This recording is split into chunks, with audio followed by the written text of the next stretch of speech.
Test. All right, what's up? How's everybody doing? What's up, everybody? How's everybody doing? Welcome to another Friday. We're going to watch fights of fighters who are fighting in tomorrow's fights. You know what I'm saying? Hey. Yeah. No, I just want to make sure I was loud enough. You know what I mean? Loud enough. All right, let me see. Hold on. Face cam. Look at what we have live Thursday. Wait, it might be live. Is it live right now? Fusion FC? Or it will be. Wait, it was live yesterday. We watched Fusion FC. Yo, what up, Nathan? Fusion FC 77. Aries 22 tonight. Unified MMA. What? Look at that. We got 4 live events. 4 live events. You know what I mean? 4 live events. What? Make the world love. It should be called the Jens Pulver channel at this point.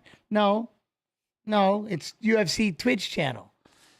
I only come on here to do UFC. Now, if I were started gaming, it would have to be probably with UFC fighters. Maybe. I don't do anything personal on it. You know what I mean? They had one person that shared. Wonder Boy did it for a little while. I told you, man, 6 hours of talking with nobody but chat. Not too many people can do this. Not like I can. But I have chat, see? I have to have an active chat. I have 2 chats. You know what up, Rice? How you doing? You good? Are you good? Look at you, Rice. My man. My man. Over there on UFC Fight Pass YouTube. UFC Fight Pass YouTube. Come in. I have to have 2 chats. And wait, there might be a Facebook. I haven't checked yet. Do we have Fight Pass? I think we might have Facebook. Baloo Leo. How you do, Baloo? Look at that though. Then we got one on Saturday, Polaris. So that's the grappling, right? And then Fury FC 92 on Sunday. Look at that though. Friday. Today, man. 1, 2, 3, 4. Man, you got 4 shows going on. 4. Damn. I like it. All right, but we have fights. You know what I'm saying?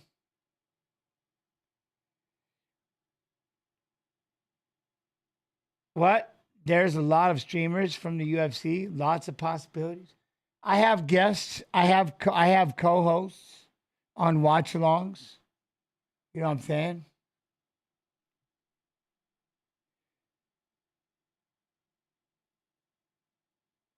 Now, Nate Mayus and Jimmy Flick, I'm going to have to do one thing real quick after I get this fight going, maybe. Hold on. I got it. We're going to talk to UFC Mod 2.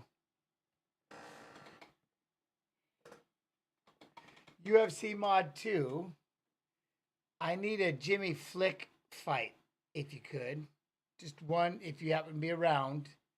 Just a Jimmy Flick fight. But I'll just go with the Nate Mayus and move on. All right.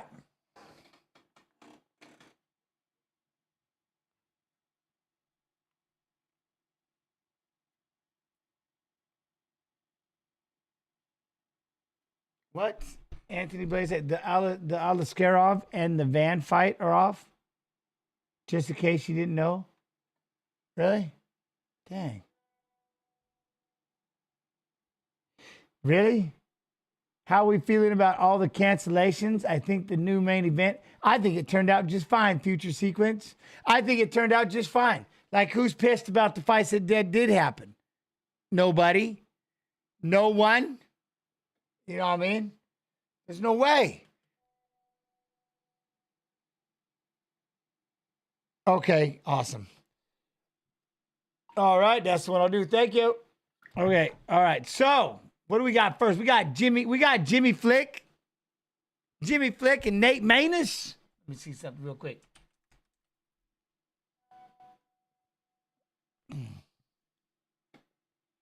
Never be sorry. Shit happens. We're straight. We're good. We're golden. All right. All right. Let me see. Hold on real quick. Verse Ooh. Right here.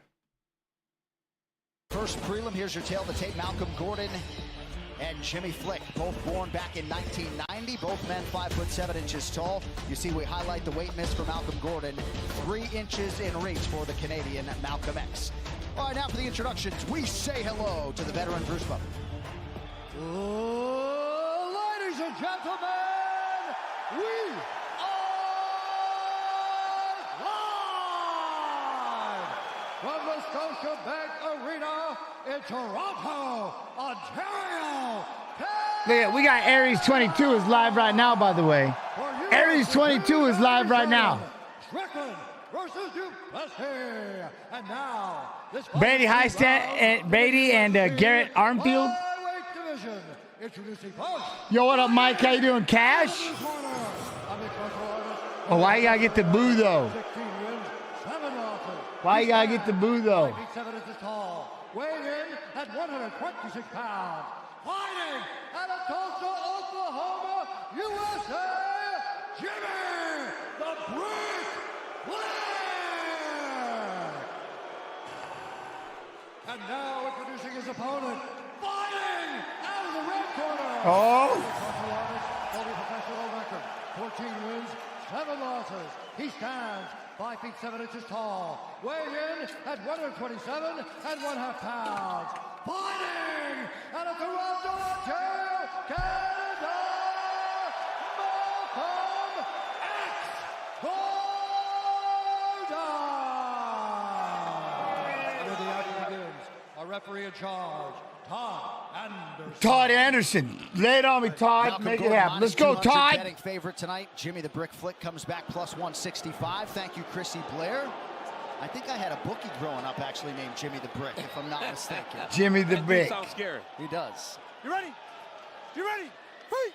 All right, Jimmy Flick in blue. Malcolm Gordon, center of the octagon in red. UFC 297 is underway.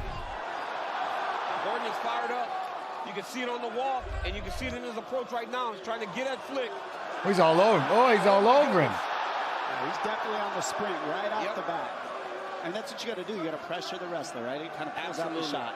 Put him on his heels. It's hard to wrestle when you're defensive. We see it time and time again that when you're wrestling defensively, you get something. Oh, better watch that head and arm. No, he almost gave it back. You know, for Jimmy Flick, though, it doesn't matter. As long as they're in grappling situations, he's better for it. Robert Gerard, maybe. Space. Do you see where Maybe. X can really get on the outside and start him with the jab? But right Maybe. now, on bottom, he doesn't want to be here either, but at least he's not getting punched. Well, Gordon's a tremendous grappler himself. Yes. First time we've seen Gordon since last March. He's dealt with a lot of anybody- injuries hold over up the a last second. 10 months. Good to see him back on the proving ground tonight, and off to a great start here with the ground and pound. Well, we got the ground and pound though going right now. Look how Flick uses the arm. We about to worry about that triangle. Options. Oh, Now triangle he's in getting set. Yep. Triangle getting set. He's setting it up. Goes from arm. Oh, we bar got to triangles. Got to push that arm across. He's gonna Oh, look, my goodness. He's going to look to get that left elbow across the belly of himself so that he can get it tight. But right now, This is already it's tight. still It's not gonna sucking the finish air yet. out of his head right It's now. already tight, but he doesn't have the correct angle to finish. It's actually a blood choke more than an air choke. So he's looking to cut off the blood on the side of his neck right here. Look at, now, like you said, he's trying to attack that arm. He can also go armbar off this if he wants to. It depends on what Straight Malcolm armbar. gives him. Yes. Flick should start trying to elbow him there, though. Some elbows from the bottom would benefit him.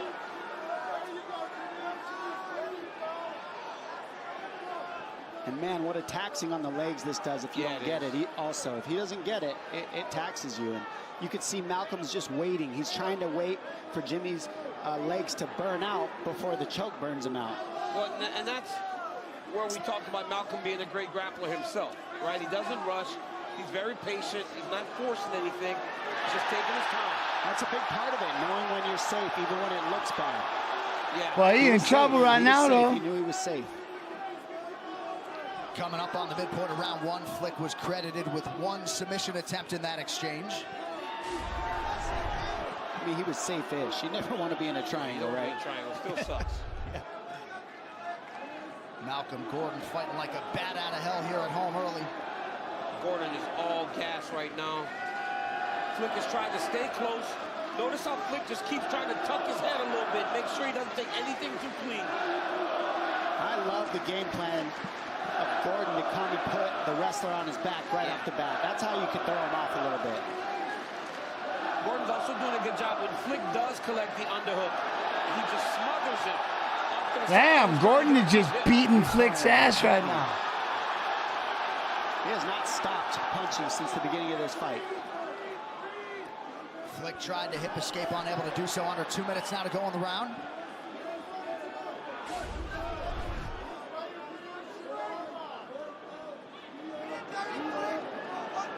Look for Flick to underhook now with his right arm to try to get up on his hip. You remember that time? I don't remember who was with me. We were watching a fight, and somebody fell. I think it was live. And somebody fell right next to this, and my name was literally it was right next to my name. Anybody remember that? Yeah, that was wild. He just keeps elevating Gordon. He wants that sweep. That's why he's got that overhook. He's got the left leg on the butterfly, and he's looking for a sweep, but Malcolm can feel it. But if you're Jimmy Flick and you're taking this type of damage, and he's throwing everything Jimmy right Flick's now, in trouble. You're hoping to see round Jimmy two, Flick's in trouble. get back to your You know what I feet mean? and hope that all this activity that he put out there starts to wear him down. What, Jesus? What are you talking about? It's interesting to not see Flick sometime go to a single or something, right? He's Like trying. he tends to do that. Right, see right here, watch Gordon will Yep. smother him though. There it is. He's doing the right thing. Yep. He's pushing him away and keeping his hips high when he goes to that single. Look how he smothers him. He smothers him off to that side to kill the underhook. Nice. It's Guillotine. Oh, we got a guillotine. Big beautiful guillotine. transition from Malcolm there. Oh, it's even bigger guillotine. Oh, but now he's got the choke. He's got the Von Flew choke. Oh, we got a flu. He calls it the Von Flick. But he's got to get off with to it. he's got to get off the side, right, John? He's got the hip, so because you see Malcolm pushing that hip, that's what's stopping the pressure that he needs in order to finish this. Also, the half guard of Malcolm is helping him as well. Gordon's going to be so tired at the end of this round. What a round. What a reversal. What a reversal at the end. Yo, what up, Element?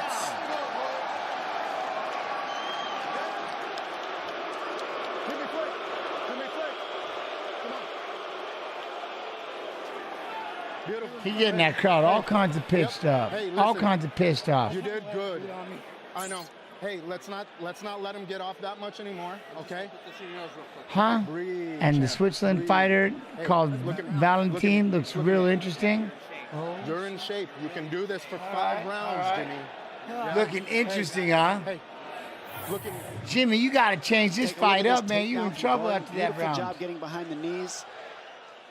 And then we see the non-stop ground and pound. I mean, he started with punches on the feet and then finished to the ground and pound, and then he went to this guillotine. Look how deep that Oh, gets look at sunk that in. thing, He cranked. was able to use it to get to the half guard position, but Flick was able to counter that, roll him right over. And Crank, what up, Silver? Jim, how you do?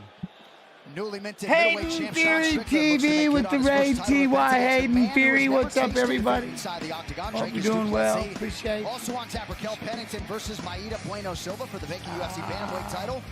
You can buy UFC 297 right now at ESPN+. We gotta go over there. Make sure you hit that like and UFC subscribe to follow over there on UFC Fight Pass YouTube. UFC Fight Pass YouTube. Gordon in red. Really like the way that Malcolm's grappling looked in that first round. Yeah, Sorry, he did a Vincent. great job. But they immediately started massaging his forearms. They saw how much effort he put into trying to get Jimmy You know, out of there. Inside Baseball and the headliner, UFC 303, Quite a pace. you should jump in and fight Chandler. No, Back and right from Gordon early round 2. I can't fight Chandler right now. Man, Gordon is teed Look at Gordon's all over him. Look at Gordon. Damn, Gordon. I don't know, Miles. Kitchen save. Oh, but he got a quick reversal. That was sick. And he just transitioned. That was sick. Let's take a quick stack to the left. Boom, to the left. Drop down on that leg. Mine. Mine. There we go. And he just transitioned to the outside single instead of shooting underneath the hips. And what a great choice from Jimmy Flick there to go to that single leg. Yeah, I don't know, man. Gordon got excited. I'm done with that fighting. Got My wife excited, would go, overthrew and that finds himself shit, on I'd the get in all bottom. Now kinds of Jimmy trouble. Flick trying the arm triangle. Oh, now we're back in the arm triangle now. Oxygen. Oh. Trying to finish in the first round. Damn, he got Oh, my bomb flu. goodness. Now he about to get Yeah, arm 4 triangle. minutes. My man's in trouble. You're tired already. Jimmy's getting in deeper. He's sinking in deeper. Look here. at Flick Oh, my ain't won a goodness. second of this fight until, but then he locks this on. Oh, he Flick ain't won 1 second of this fight, but it's tight. Oh! He didn't win 1 second of that fight. What a moment for Jimmy Flick in Toronto. What a job. Wow. He loves it. That is amazing. He To loves watch it. how fast something could change in a fight. Unbelievable. Well, Jimmy Flick punched his ticket to the UFC on the Contender Series against Nate Smith with that arm triangle back in 2020. Damn, that was Pulls tight. off the road upset tonight on Malcolm Did he piss that crowd off? Gordon, who looks like he's He going to pissed retire. that crowd off. What a moment. Right here you see Gordon just throwing it. Flick just dips under. Oop, dips grabs the underneath, single, grabs like the Dom leg, said, takes the outside back. single opposed to shooting under the hips. And then once he got his back, the moment Malcolm Gordon tried to turn to his back, he jumped on that arm triangle. Boom, Amazing arm job by triangle. Jimmy Flick. Now, the moment he takes his leg Arm out of here, triangle. watch how he drops his chest to the mat. Oh, Once you it's drop getting your chest tighter. onto a guy, you don't squeeze. You just drop your chest and shoulder pressure. They have no choice but to tap. Great Yo, job by Jimmy Ice Flick. Cube, how you do? How you And do, there's my the friend? Hope reaction you well, from be well. Gio Perucci, Micah Stockton, his BJJ coach, Mike Jackson, and a lot of adversity. A lot of people liked him in this spot as an underdog against a man whose takedown defense left something to be desired. To make this one official, here's Bruce. Ladies and gentlemen, referee Todd Anderson has called a stop to this contest at 1 minute, 17 seconds of round number 2. Declaring the winner by submission due to an arm triangle, Jimmy the Brick. All right. Now, you know, there's a live show going on right now on Fight Pass. On Fight Pass. Aries, look at my man with the glasses just throwing up that bird right above me. Why you gotta, man? Why you gotta be middle fingering like that? What's wrong with, man? I pause on the middle finger. All right, we gotta let it play for a minute. Damn. I pause on a middle finger.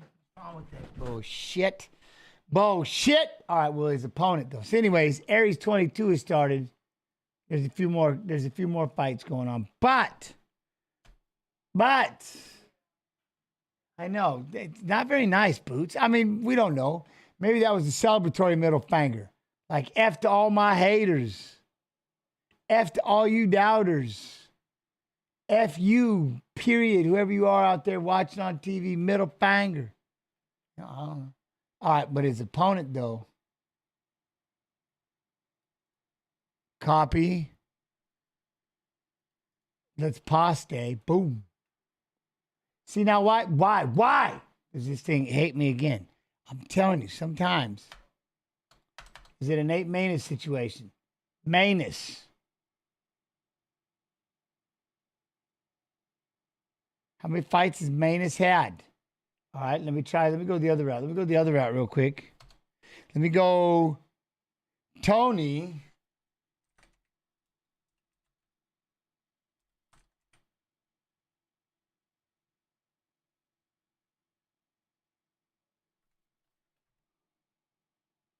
Just gotta go backwards. We gotta do this. We got this. What, Aries? Is it? As well of 3 inches. Back inside the octagon we go. Here's Joe Martinez. And now, fight fans, we are set to go with the next fight. Yo, what up, 3 rounds Duckets? in the Duckets. UFC Bantamweight division. Introducing to you first, fighting out of the blue corner. This mixed martial artist is 5 feet 5 inches tall, weighing in officially 135 and 1/2 pounds. His record stands. I'm gonna mess with. I'm gonna go over here and check out Fight Pass Facebook real quick. It could be the regret of my world, but we'll find out. We'll find out. Let me see where we're at here. Fight Pass Facebook. Yo, what up, Larry Bird? Well, I just feel weird saying that name, Larry Bird. It's so gangster. Larry Bird. That's so business. His record 13 Man. Just 1 defeat. Fighting out of Morganfield, Kentucky. Here is Nate Mayhem Manning. All right, I'm gonna share. And your referee in Wait, charge of the action. where am I gonna share it to? Hold up. I don't want to share this one. I don't want this. Hold up. I don't like Keith this one. Peterson is back at the octagon. Wait. Blair is with us here at the UFC Apex in Las Vegas. Yeah, give me this guy. Some high He said hi. He's so high, high above me. So lovely. By the U.S. Army. Nate Mayus had an injury earlier this year. Was unable We to are make the trip live. that time, but they kept the matchup together. It says something when they keep a matchup Watching together like fights, this, this is they way wanna see too what's long. what between these two. No, Of definitely. I mean, this is a great match. fighters fighting. As I said, last time we saw Tony Gravley, we got a knockout. Saturdays. And we see him there swinging because you do fall in love with it. It's a beautiful feeling when you're in control of your hands. Nice knee. You connect with someone's chin and they go down. You want to repeat that. But he's got to be careful What? that he doesn't go away Empty my cache on my computer? Why? from what makes him so great. And the wrestling base is a part of his skill set that he has to still make sure he's implemented. Mayus knew his length could be a difference if he was able to use it, and he stuck out his own combination that connected.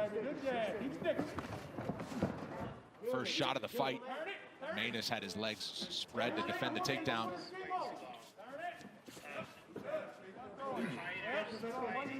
All right, Facebook. Love you and appreciate you. Facebook. Gravley fought in the Contender Series back in 2019. He got a victory, got a contract with a third-round TKO. Yo, what up, JX? How you doing, He got a JX? fight of the night against Brett Johns, but after that is when he moved down to American Top Team in Florida to really take his career to the next level.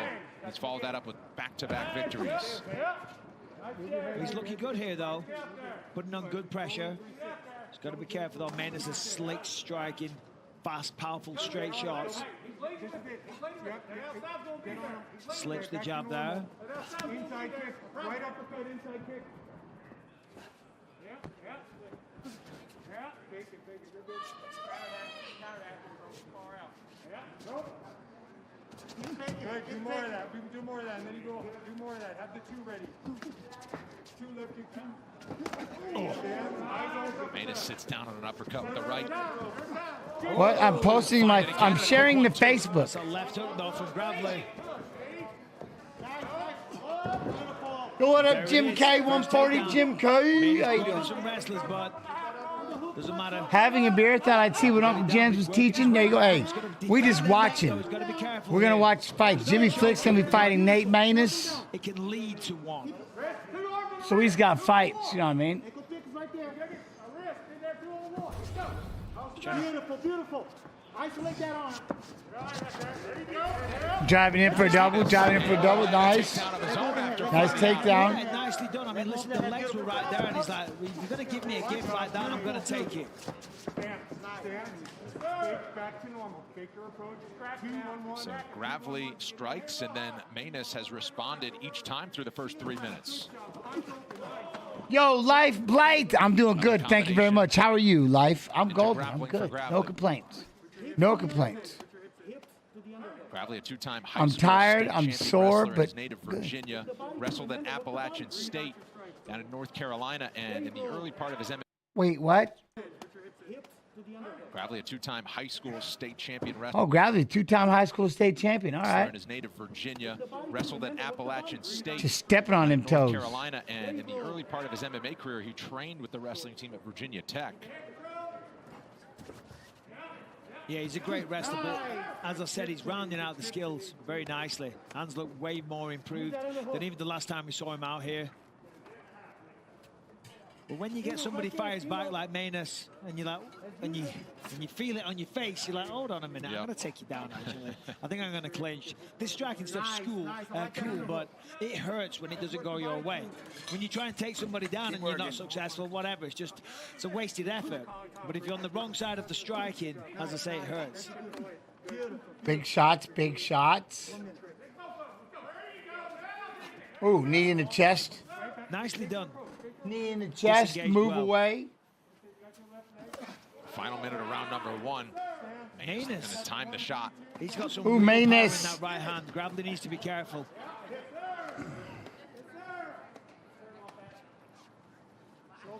Hook behind. Mayus' entry into combat sports was with a boxing background. He started that as a teenager, but since starting to train MMA, he won over our friend Daniel Cormier's heart by saying there's no better feeling than landing a nice blast double leg. He's doing his best work on the feet through the first round. Gravley throwing big strikes. Final 20 seconds coming up in the first round. Oh.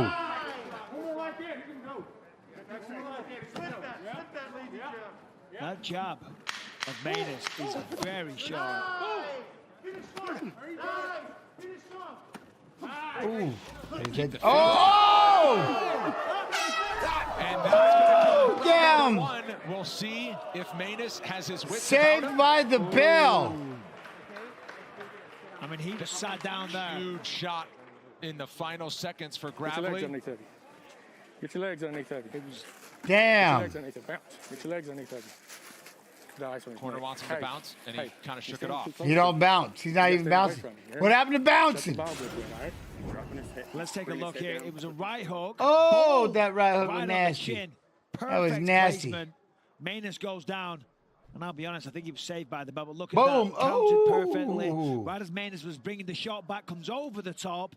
And let's take a listen in real time.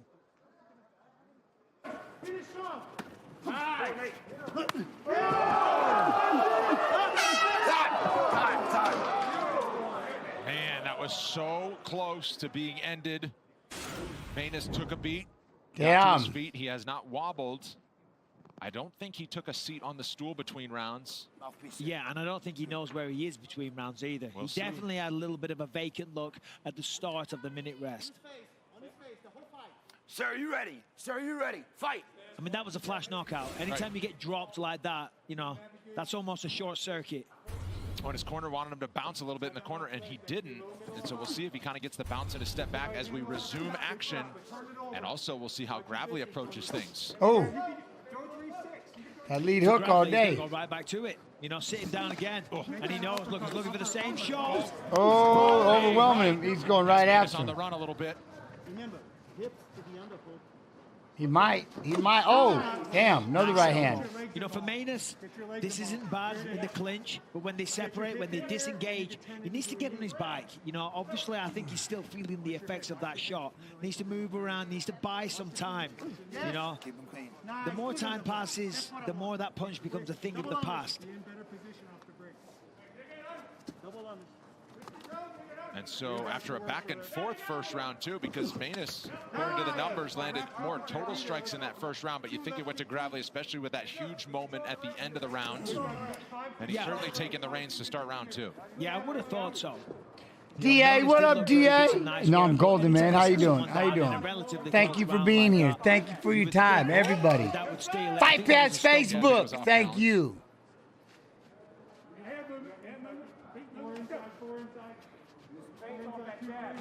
Ooh. Mayus caught the chin there. Gravley shoots for another takedown. Mayus with the sprawl.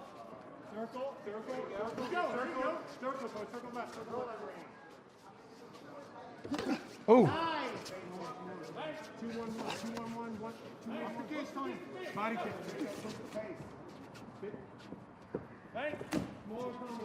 Left of the body. His hands go high every time you throw that jab. Slip counter two. Just slip down. You can slip now. Yes, put the right leg behind it. Low, middle, high, or push. Good job, Tony. Stay in there. 2 minutes gone in round two. Rubber bumper. Rubber. Oh! Oh, he got him with his own hook. That was nasty. 2 minutes gone in round two. Mayus. Oh, that was crazy. Got him back with one. Got him back with one, only there was no time to save him. There's no time to save him. Oh, that's some, what? Boom. Ah, he fired that right hand. Get out of here. Mayus sits him down. Close to the edge. Nate Mayus. Mayhem indeed. What a comeback win for Nate Mayus. I mean, that was sensational. Almost finished at the end of the first round. Wasn't looking Yeah. good in the second.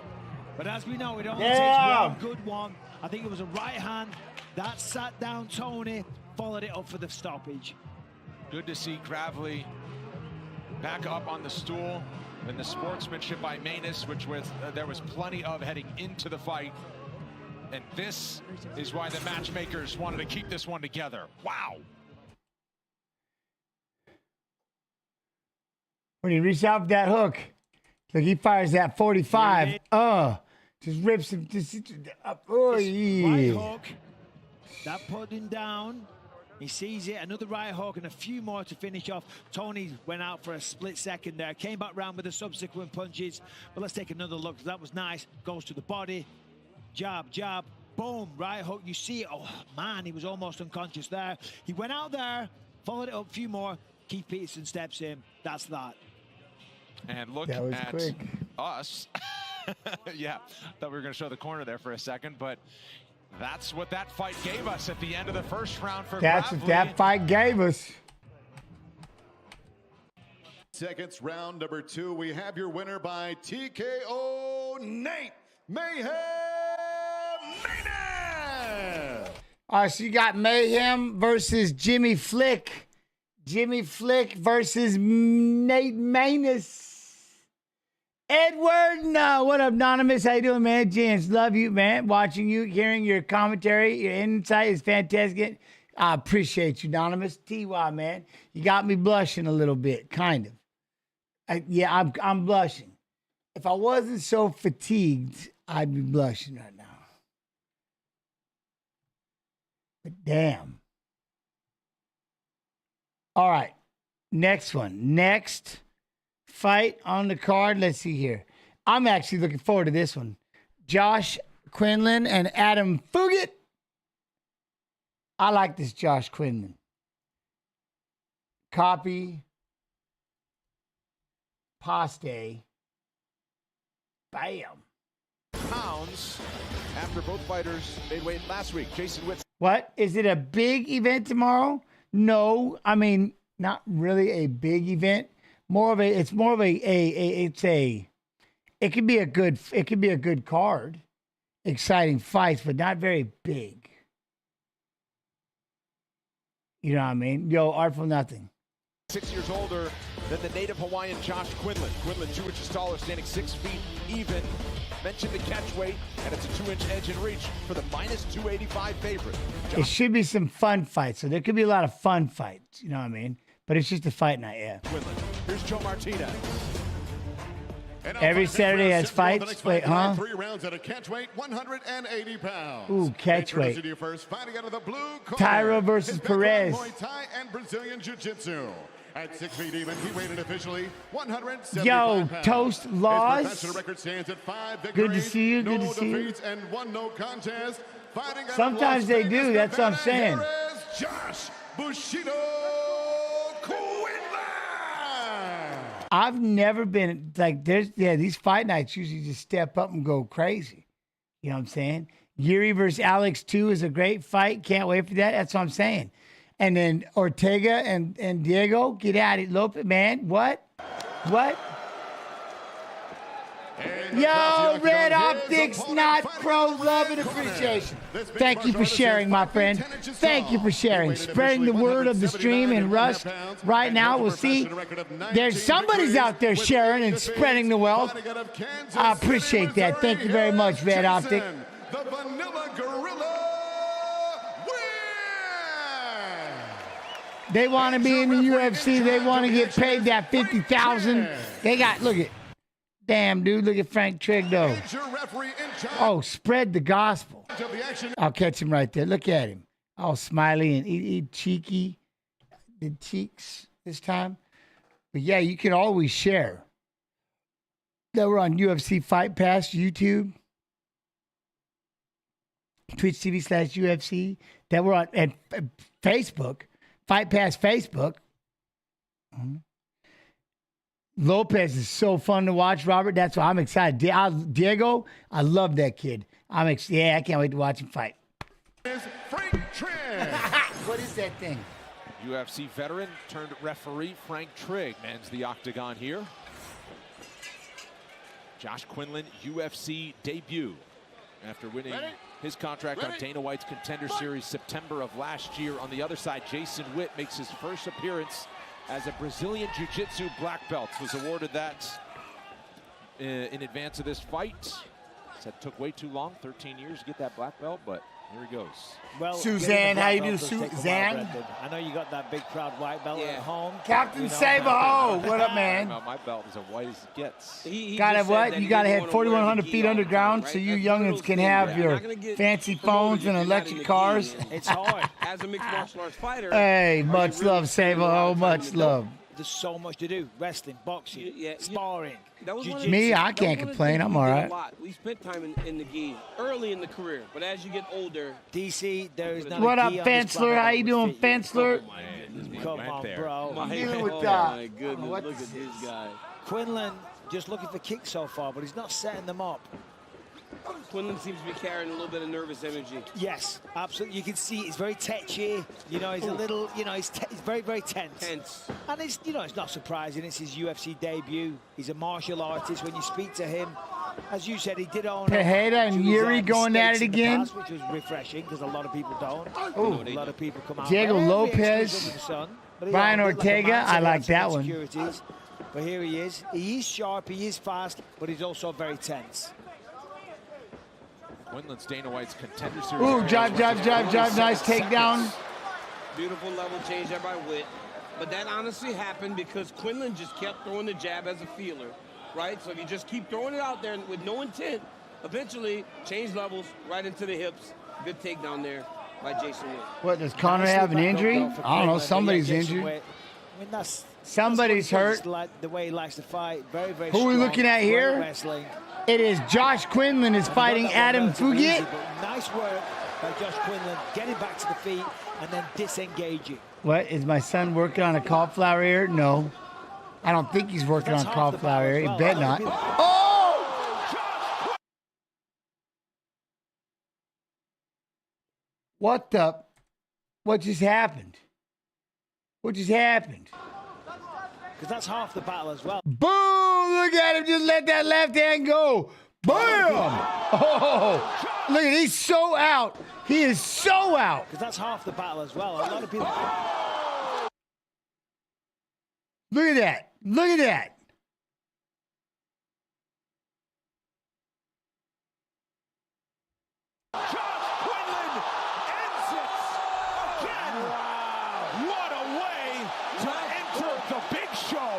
Cheeky one, like you like to say. I looked away for a split second. You didn't see it? I missed it. Oh, Mike. I missed it. Hey, my friend. Well, strap in for the replay because it is phenomenal. What an absolute flatliner for Josh Quinlan in the debut. Here, Mike. Hey, Mike. Jason Witt is still trying to get up. I mean, Mike, look at this. Look at this. He steps in with the kick, and Quinlan just sits on the level, and he's gone. He is gone already. And he held off. And he stopped. That's good sportsmanship that he didn't follow up. Guys, listen to this. Listen to this live. Listen to this live.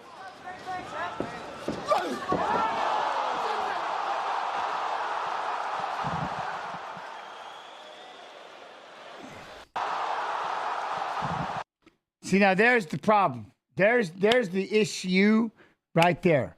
Right there. But real quick, UFC announced that Tagir Ulanbekov, Tagir Ulanbekov's fight tomorrow night with Joshua Van has been canceled as a result of Ulanbekov's weight miss. He was 3.5 pounds over. Damn. He missed it by 3.5 pounds. See now, look, his eyes are closed. Okay? So he had no idea that hit him. No idea that hit him. If you don't want to close your eyes when you throw, you need to try to keep them open. You know what I mean? But you got to try to, what up, DC? How you doing? You got to try to keep those eyes open. Because he didn't think he's going to get hit with that shot. Thus, I mean, come on, what a shot. Lights out. Look at that. Out. On the jaw, out. On the button, sits him down. That was beautiful. 4-ounce gloves. And there it is. Look at that. Very, very happy. That's the Yo, Jack News rolling two sides. Much love, much love. Unbeaten. Nice job, Quinlan. Oh, we're going to just go past that. He closed his eyes thinking he was landing a kick. Wakes up in a stool wondering why the fight's over. That's no bullshit. Stoic with Joe Martinez. Ladies and gentlemen, the end comes officially 2 minutes, 9 seconds. Round number 1, we have your winner by way of knockout, Josh Bushido Quinland. Yo, Timothy Sandberg. Jans, love your streams. Thank you. I appreciate you. Appreciate you being here. Adam, okay, well, now we're going to get to his opponent. So my man missed weight by 3.5 pounds. Yeah, I wouldn't fight you either at that point. I'm like, no way. Man, you miss it by a pound, maybe. You miss it by 2 pounds? Ooh, I don't know, man. I'm taking at least 60% of your purse. You know? But 3.5? No. Gents, I don't think Adam Fugitt was in this fight.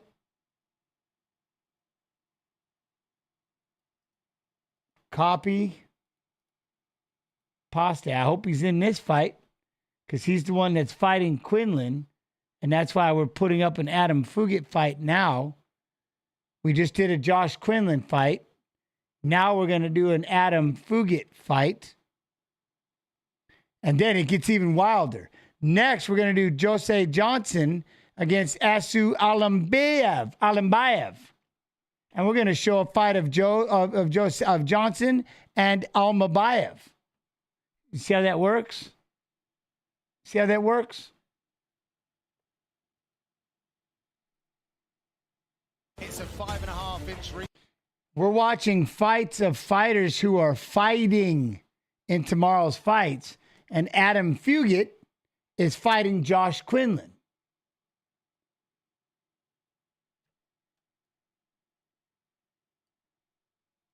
Advantage to Adam Fugitt with the Fugitt. Hey, gents, with longer hair, you could really transition like that picture 24 nukes pointed at America and lost petrodollar 48 hours ago. Behold, it is wild. It is wild right now. I don't think people understand about the nukes, but the petrodollar, that's another one. Strange times. Strange times. I did have long hair. It was called a mullet, Jason. It was a mullet. I had a mullet. Here's the silky Joe Martinez. Well, fight fans, here we go from the UFC Apex here in Las Vegas, Nevada. This is But UFC Jason, Fight Night. Jason, as much as I appreciate that enthusiasm, this is us watching fights of fighters who are fighting tomorrow in Saturday's fights. We can do the news and all the other later on a different stream. If you choose. You see what I'm saying? If you choose. I'm going to ask, and hopefully you can do it. But I have a feeling that's going to be tough. You know what I'm saying? Versus Spivak. And we are set to go 3 rounds of action. This in the UFC welterweight Jens's mullet was absolutely fluffy, Suzanne. It was fluffy. It's also inducted into the Hall of Fame. 1-inch tall. Weighing in officially 170.5 pounds in 11 fights. His record stands at 8 victories with 3 defeats. Fighting out of Eugene, I would love UFC News Hour with Jens. You used to do it.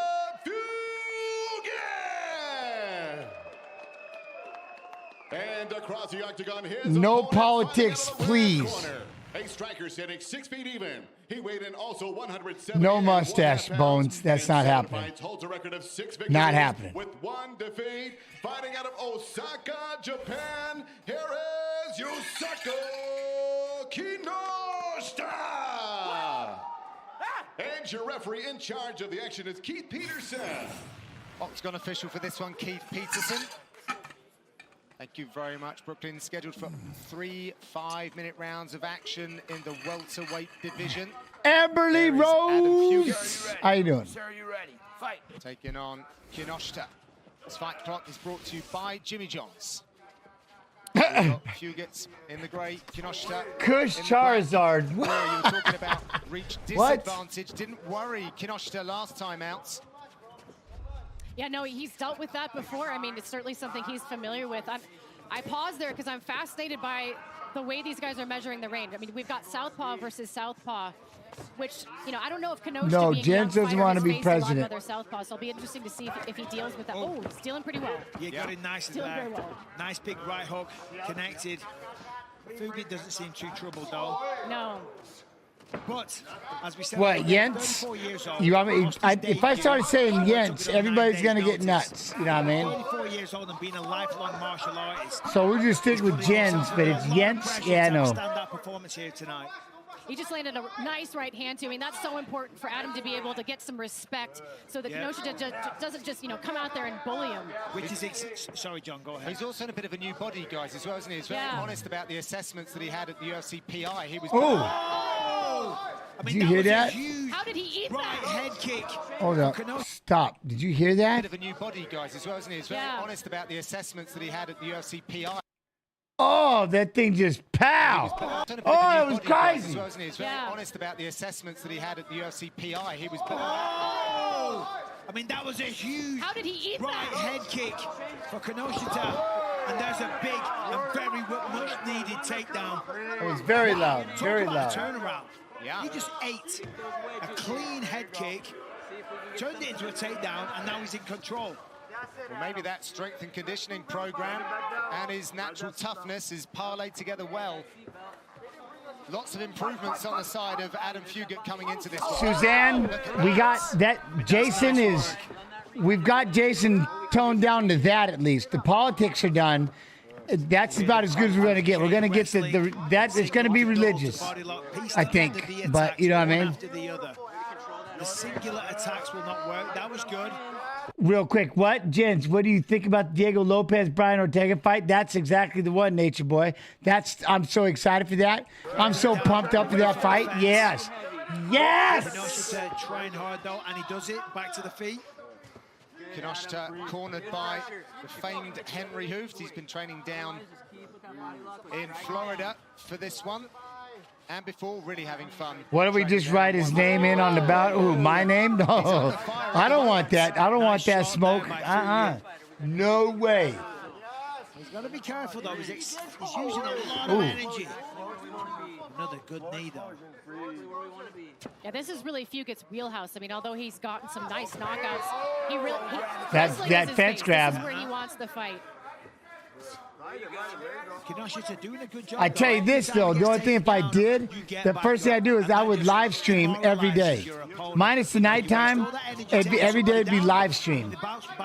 And that would piss off probably all of them. Why did I waste all that energy? And then they might give up with that approach.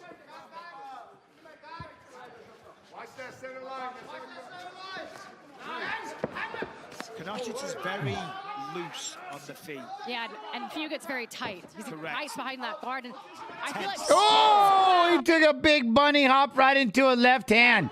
I like this. That's how you close the distance. Look, bunny hop, boom! Oh, hits him with the right hand. Oh, we got a knee. Nice Muay Thai here from Fugitt.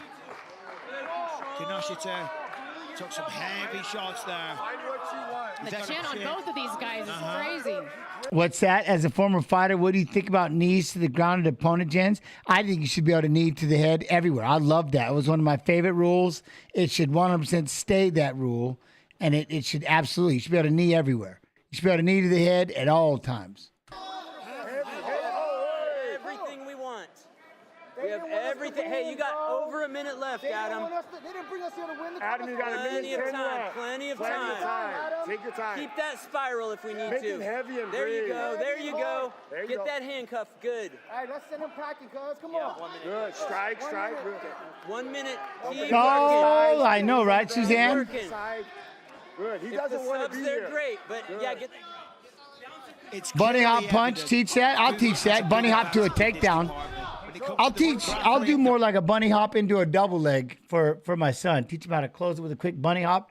Act like you're gonna jump over the top. Maybe they'll pop up to meet you, then you drop down, boom, into a blast double. Something. It could be something like that. Call it the icebreaker. If he lets Kenosha back to his feet. Yeah, they set me up, Suzanne. They had him sitting off to the side. You know what I mean? Yo, Insecure was taken. How you doing? Oh, we got ground and pound. Oh, we got ground and pound. Oh, we got big elbows. You can't see him cover up, though. Gets it done. He upsets the betting lines, and he gets his big UFC win. That was impressive. It was. Adam Fugitt was a man on a mission tonight. A nice word, brother. He's asking, was he violent enough? The answer, ladies and gentlemen, is yes. He has the makings of a serial killer. I can We just watched Quinlan. Chick. We just watched Quinlan because that's the one that's fighting Fugitt, and he won with a devastating left hook. say that. I mean, in a nice way. Yeah. The nicest serial killer you'll ever meet. Look at him smiling. What, gents? Why do each organization have kind of their own rules? Why don't they harmonize them? Well, it just depends. Pretty much throughout the United States, they do have those rules.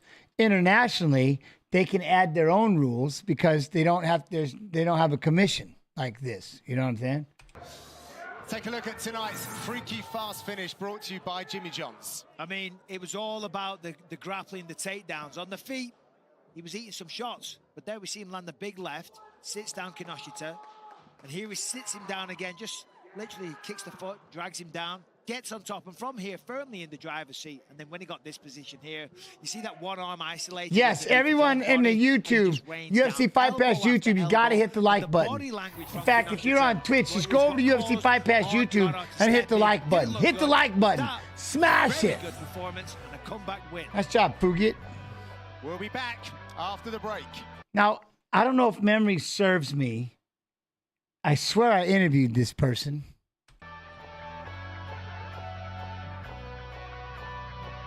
I'm going off straight memories. Memories. Thank you, Sean Fensler. Thank you. What?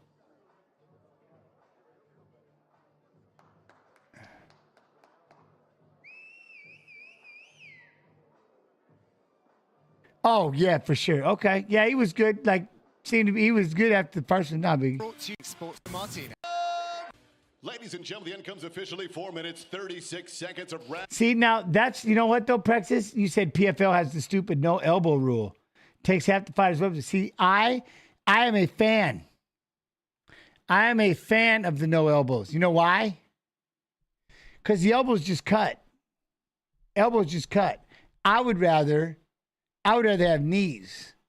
But that's why they take away the elbows. Because elbows just cut when you're on the ground. You're just digging those in to just try to cut somebody. You know what I mean? And that's usually why they'll say the no elbows. You know what I mean? But if you're standing up and you're throwing a elbow, that's a different ordeal. But that's, I would say, I think that's one of the reasons why some don't do elbows and some do. You know what I'm saying?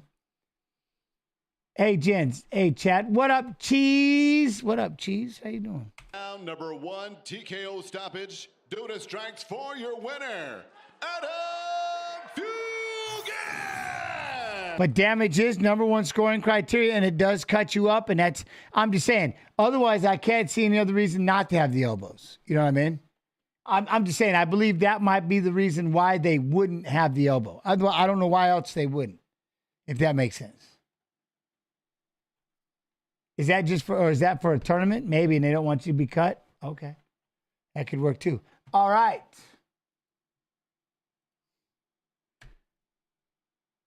Because ironically, over there in Pride, you couldn't elbow. You could kick him right in the face and you could knee him right in the face on the ground, but you couldn't elbow.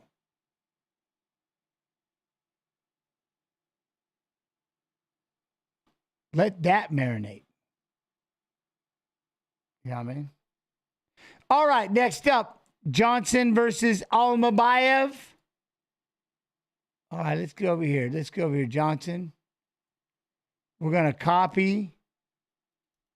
We're going to post. Hey, we got a watch along tomorrow. We got a watch along. Hey, Robert, I'm with you. Back in the day, it was elbows and knees everywhere. Elbows and knees everywhere. I loved it. You know what I mean? Like this, and Helliger out of Canada is 8 years older than Jose Johnson. Jose Johnson, look at him, 6-footer, 136. Wait a minute. Is Johnson the one that dropped down to 125? Is he the 6 foot, 125 pounder? At way taller, 6 inches taller, at 6 feet even for the bantamweight division, and holds a giant edge in reach. Here's Joe. I don't have a Sammy fight. I don't have a Sammy fight today. To go with the next fight, 3 rounds in the UFC bantamweight division. But yeah, I was just say 6 feet, 136 pounds is nuts too. 6 feet even. He weighed in 136 pounds and holds a record of 15 victories with 8 defeats. Fighting out of Copper's Cove, Texas, by way of La Romana, Dominican Republic. Here is Jose El Lobo Solitario Johnson. Shane B. I'm good. How you doing, Shane? And across the octagon, his opponent fighting out of the red corner. A freestyle fighter standing 5 feet 6 inches tall. He weighed officially 134.5 pounds and in 18 fights holds a record of 12 victories. Yo, Yat Man, how you do, Yat Man? Fighting out of Calgary, Alberta, Canada, here is Chad, the Monster, Henniger. And The Henniger. referee in charge is Chris Tognoni. Chris Tognoni staying busy inside. I can't keep up with the water, man. I'm trying. Struggling. Ready to go here at bantamweight, Chad. I'm gonna go get more water. I'll be right back. One second. Y'all be good. For reference, that was the Tony Ferguson, Nate Diaz card in Las Vegas. So it's been a while. Touch of the gloves and we're underway. Jose Johnson's in white, his second appearance of 2023. And Henniger has really good feints and footwork. That's when he fakes really well in and out with his feet, switches stance. And he says, you know, I've been working on my black belt and really focusing on my grappling. And I believe if you look at his tactics, that's what he's going to look to do, is grapple Jose Johnson. But we'll see. Well, the height difference is ridiculous between these two. What is he, 6 foot? Yeah, I think Johnson's 6 foot. 135. It's insane. I find many bantamweights taller than that. No way. And look at those teep kicks right off the bat. That's how you stay long. A teep kick to the gut is the same thing for kickboxer as a jab would be for a boxer. They keep that, they find the range, and that's what you're seeing out of Jose early. And Johnson getting his own takedown here early in the fight. Oh, knee to the body on the way up, and Henniger swinging the right hand with that's power. where Henniger is dangerous with those big right hands off the break. But man, that front kick to the body from Johnson is being very effective. You can see it's affecting Henniger. He's feeling those. Swinging just as they get into the clinch.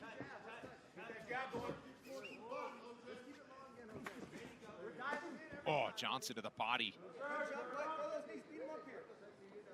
90 seconds in, and Jose Johnson looking like a whole new fighter in his second UFC appearance.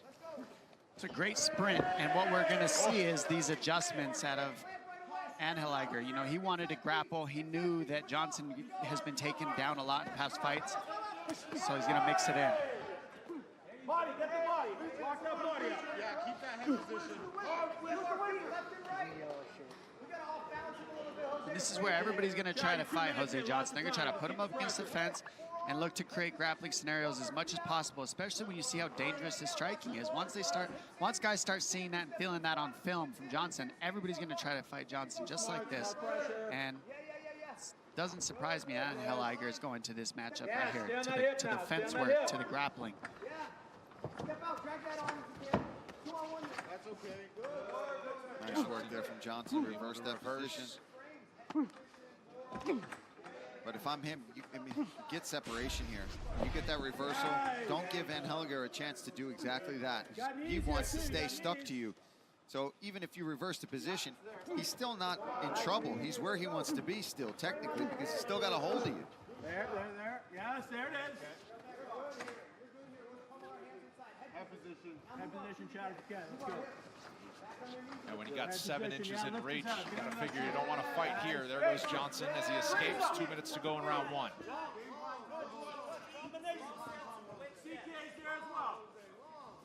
See how loose Henniger stays. Now he's eating shots, hands are at the hips, but the looseness, it really helps with the energy for him. And the flow. You can't tell where his punches are coming from.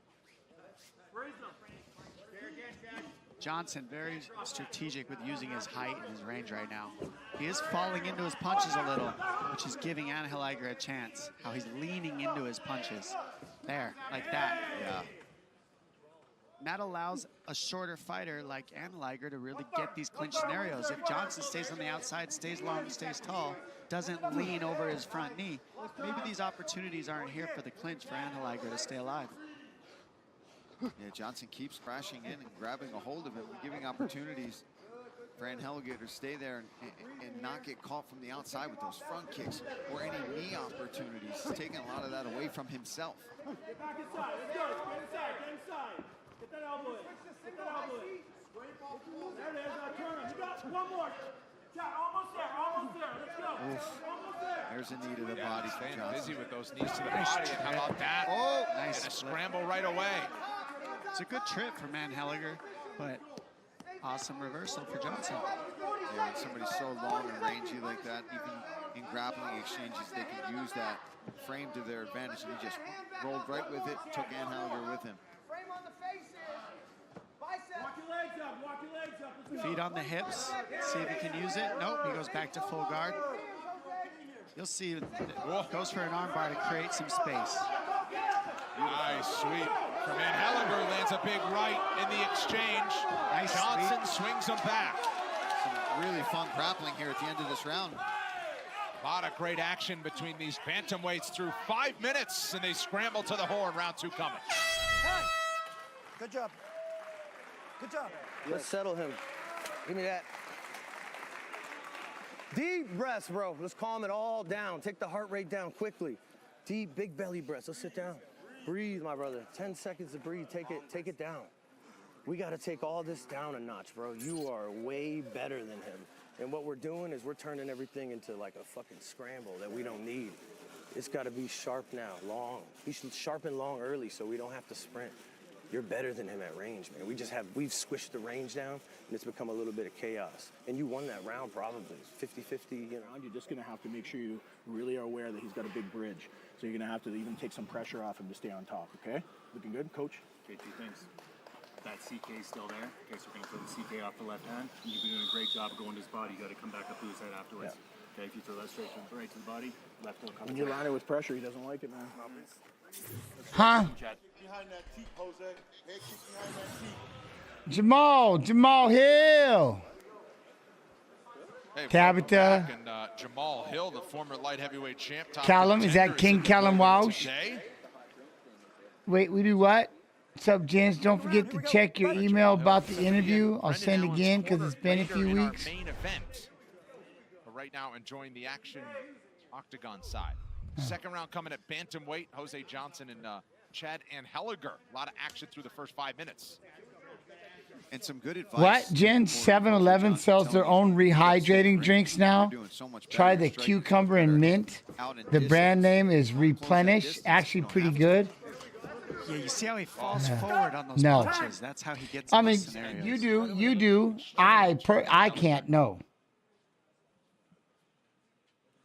I did try something new. No, I'm not drinking water. I'll show you. I'll tell you what it is, but you can't. I'm not sponsored or anything like that. This is just me. Why his UFC debut was backed up. This is just me trying something. So I don't want to get all. I don't want to get all mad. He'll be ready to go. I don't want to get all pissed. I'm not telling anybody to order anything or do anything. Just telling you what I did. You know what I'm saying? I'm trying this. This is this Keto S1000 electrolyte powder packets. Keto and paleo friendly. Why? Because I'm fasting. I'm fasting. 30 seconds in round 2. You know what I mean? I'm fasting all the time, so I like to have that right there. What's wild? It's got 1,000 milligrams of sodium, 320 potassium, 75 milligrams of magnesium, and 750 milligrams of chloride. Boom! No sugar. You know what I mean? No carbs. And 0 calories. Stay at that range. I like it. Don't want him to lean over that. I like it. That right there. When he leans, that's when the clinch is allowed to happen. Oh, look out for the guillotine. It does suck Connors out. Do I fast all year long? I don't eat till 12 and I stop eating at 6 in the afternoon. Sometimes 8 in the afternoon. Now I won't eat again till 12. That's just every day. And then once a month, I'll do a 72-hour fast. That's it. That's just me, though. That's me.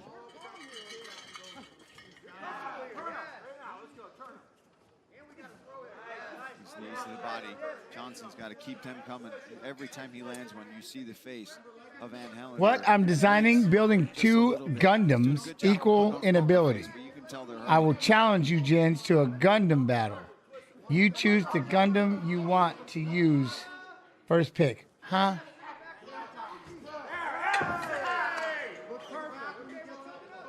Those trips have been working all night for Anheliger. Nice takedown there. And we've seen Jose Johnson be able to get away in these positions. Lord of the Pies. What my friend and I have incorporated stand-ups there into our legs. Into it. I got it. And you got to have the technical get-ups more than the explosive get-ups. That was explosion. Oh, hey, there we go. He was able to walk his feet on the fence and create some space the way he wanted. It's a very close That's competitive hilarious. scrap between these two guys, exchanging moments, scrambling a lot, landing on the feet. Seeing a little bit of everything from their game. He just said him and his friends, they just made that up or something. That was pretty funny.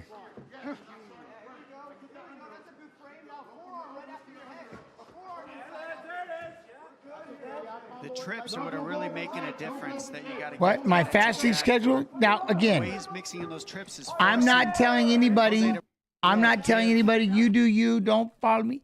I don't eat past 8 o'clock, I'm done. And I don't eat again until 12. And by noon, my running is, I'm usually already running and stuff at fasted. And then I won't eat till noon. Like today, I ate at noon. I had one meal, and then I just don't feel like eating again. So I'll just wait and eat again tomorrow at noon. That's just me. Not anybody else. That's just me. Armbar here, or just stand up with it, but it just depends on what Anheliger does. Oh, he lets go of it. So now he's got a second to turn. And then I try to do every couple of months, I try to do a 72-hour fast. I like to do the 72-hour fast because it just resets everything. But Anheliger doing a good job squeezing his knees in. You want to start learning a new martial art? I did some amateur boxing in my teens, gangster. What would you guys recommend? Really liking the idea of jiu-jitsu. Chat? There's no submission threat here. And now Cheese for me. Johnson just able to get out of with under a minute to go in round 2. Yeah, Johnson recognized that he was off to the side. What are my goals? Had to try to get back to mount. What are my goals? My goals are to be healthy. My goals are to be able to be functioning and moving.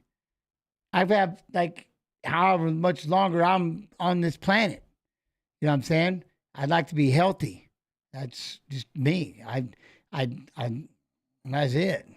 Gets in. I want to be able to move around. I wrestle every day with my son is wrestling. So I've got to wrestle all these guys. I train and lift with them every day. I'm working out with them. I'm running 3, 4, 5 miles every day. Just depends. You know, I just want to be active. That's it. Posture up for some grounded pounds. And I don't mind the idea of being possibly ripped. I've always wanted a 6-pack again. I would love to have one of those sixers. You know, I'd like to be nice and muscular one time, just for the hells of it. I mean, why not? You know, this is just me again. I don't want to have a big girth. I don't want to have health issues. I don't want to be, you know what I'm saying? I don't want to be dependent on any medicinals, you know? Again, this is just me. You do you. And I want to be healthy. I just want to be healthy. In my opinion, I want to be active, and I want to be, you know what I'm saying? I don't like, I was Big Gertha. Big Gertha I did the Big Gertha. You know what I mean? I was a svelte individual. You know what I'm saying? But I like this. I like being ripped. I enjoy this. I like it. I like it. But again, everybody, to each your own. You do you. Short time on the clock. I like bulky. We'll see a third after this. I'm a wild 190 pounds. Yo, Eyes and Z, how you doing, my friend? I like, yeah, of course I got that itch, Bradshaw. You should. That's funny because the wrestlers keep saying, you're fighting in October. You're fighting in October. I'm like, no, I'm not. No, you're fighting in October. I'm the last one. I'm the first one to show up to the strength and conditioning. I'm the last one to leave. My little partner, Merrick, who's going to wrestle at about 100, I don't know what he's going to wrestle at this coming year. Like, I've just taken to this young man. He's my partner lifting. And he's always, you can do 5 more pounds. I'm like, what? He's like, you can do 5 more pounds. I'm going, no way. No, I can't. No, really, you can do 10 more. Let's add more weight. And I'm sitting there going, are you, what? And it's like, it's funny because I was like, all right, fine. This is going to hurt. You know, I'm old. I haven't done this. I'll tell you the story real quick. I haven't done, like, Facebook is probably shitting right now. But the one thing is, I would tell people is, I would say, you know, is this way, because I guess I look small, so I'll give you the whole face. But the one thing is, like, I'm really enjoying it. And so now the more I push myself, and then I show up and wrestle 3 days a week, and then we're lifting 3 days a week, and I'm like, I'm having fun. It feels weird. You know what I mean? It feels weird just being able to just train again. I miss it. You can tell the PTSD is in there. You can tell that it's like, am I in a training camp or what? Like, what am I doing? And it's really cool to just train for no other reason than to just train. And the only reason why I'm telling you this is because, yes, and then for about 8 years, it wasn't.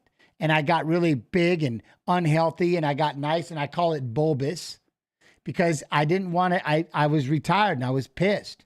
And I didn't, you know what I mean? So I just got big and fat so nobody could convince me to fight, because I was like, well, I would need at least a year to get in shape. So that way I could never get provoked. Does that make sense? And it just broke my heart. It broke my heart to be around the gym. It broke my heart to be around the punching. It broke my heart to be around any of it. It broke my heart around all of it. And it hurt. And so the reason why I say that is, and that's one of the reasons why this stream is what saved my life, because when I say that, because it filled a big gap, a big hole that was missing, right? When I had to retire and give up fighting, I went on that losing streak at the end, and there's just a lot, like, I'll get into the whole mental side of it in a whole nother world. But point is, and I felt horrible. I was not happy. I just wasn't happy. And when they first asked me to do the UFC, I said I didn't want to do it. I was literally shitting going, I don't want to do this. And oh man, just try it. Like, and Sean was 8K Snoo, like, man, just give it a whirl. I don't want to stream. I don't want to be around. That's why I deleted that. I had Instagram. I had like 200-some thousand Instagrams. So I deleted everything. I don't want none of this. I don't want nothing to do with fighting. I want nothing to do with any of this shit. I don't want to be around it at all. And then I started getting on this stream, and all it took was one person coming in to chat. One person back in the day, Fam time came in to chat, and I just seen this thing lighten up. I was like, holy shit. They just started asking me questions, and I started answering, and it was so cool. I was hooked, addicted. And now, like I said, I've been doing this for 6 years, 7 years, and that's why I consider it. People get mad when I pause, but the reason why I pause and the reason why I talk to you all is because you all saved me. And so the least I can do is spend my time talking with all of you. That's why I can do this for 6 hours, 7 hours, 8 hours a day, as long as I have a chat, because you all saved me. You gave me back my worth. You gave me back my value. You gave me back my smile. And because of that, I got into a really happy place again. And I was like, you know what? I feel good. And now I want to get back into shape. And I want to be healthy because I've got a family to take care of. I've got a family to look after. I still got to be the pit bull that sleeps on the front porch. I got to hurt anything that comes within that I got a family to defend. You know what I'm saying? So I had to get up off my ass, and I had to get back. I had to fix. See, I fixed up here because of all of you. I fixed up here, which then led to fixing all the, you know what I mean? And so here we are. I'm back on this journey of getting back into shape. And somebody had mentioned something about testosterone and TRT and stuff like that. Well, I'm not an athlete no more. So yes, I'll be diving into that TRT. I'm giving it a whirl, learning about the peptides and stuff like that. Oh, I'm giving it a whirl. It's pretty cool. It's all been pretty wild. And like I said, because I'm always on here, so I mean, you know what I mean? So there's no reason not to. And that's the thing is, I guess what it boils down to is there's two things that I'm worried about. And sometimes you bring it up in chat, sometimes it's brought up. It's, you know, I'm worried about the damage. I don't feel like there's anything wrong with me. I feel mentally that I'm okay. I don't feel like I'm stuttering. I feel like I remember names. I remember the information and stuff that's being said to me. So I don't feel like my brain is punchy. I don't feel like, you know what I mean? I don't have any injuries. I'm sore. But I don't have anything that's, you know what I mean, that hurts. And so I'm afraid, again, when you stop using it, what happens, right? What happens when you stop using it? It's gone. And that's what I don't want to find out. Does that make sense? So that's why I'm still getting my ass up and I'm running and I'm getting back into shape and I'm taking care of my vessel. You know what I mean?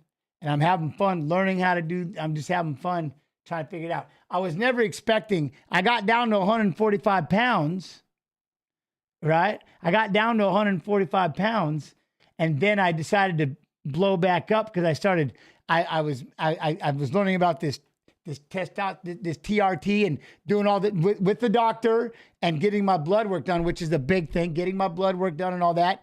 And then it just, like I said, motivated back to lifting and training. And so now I'm sitting around at 190 pounds trying to figure out, you know what I mean? I got to lose some weight. I'm way too big. So now I'm adding in 5-mile runs and things like that to see if I can't. You know, I want to be 185 pounds. Maybe if I can do like 8% body fat, that'd be, you know what I mean? So we'll see. But that's where we're at. And that's it. Well, that's the thing, right? The loss of testosterone as we age and depletion has psychological effects and depression. And that's what I was worried about. I was worried about like all of those things. If we start losing things, am I getting sadder? Because I did, man. I battled a lot. Anxiety and depression were my worst enemies. And even when I was at my peak, even when I was winning and fighting, anxiety and depression, they tore me up pretty bad. And they made me become my own worst enemy. And they made me like I never wanted that shit to flow over to my family. I never want my wife and my kids to ever see their dad putting himself down, making fun of himself, being negative to himself. You know, I never want them to see that ever. So that's when I go back to learning how to be your own best friend. I had to learn how to start being positive and thinking positive. You know what I mean? If that makes sense. Anyways, let us continue. Hopefully Facebook isn't pissed right now. See, there's my pause. Feeling like a burden, part of depression. Well, that's the thing, right? I don't feel like a burden, but you do when you like an emotional burden. You know what I mean? Like an emotional burden where you're not like wake up and find a reason to put a smile on your face every day. You can always find the negative shit to hate on, but how about trying to find that one thing to smile about? Like I think about this all the time, man, these streams and hanging out with all of you. I love it, huh? The Facebook peoples are definitely pissed, but we're happy. I got it. But that's what I'm saying. You know what I mean? It's been, I love this stuff. Yeah, I enjoy the hell out of it with all of you. You know what I mean? Like I said, I appreciate y'all a lot. So remember, and I tell a lot of you this, and most of you have heard this, and some of you never have. If you've ever wondered if you ever made a difference in somebody's life, I can promise you've made a difference in mine. So always hold that next to you, you've made a difference, because I couldn't do this without all of you. You know what I mean?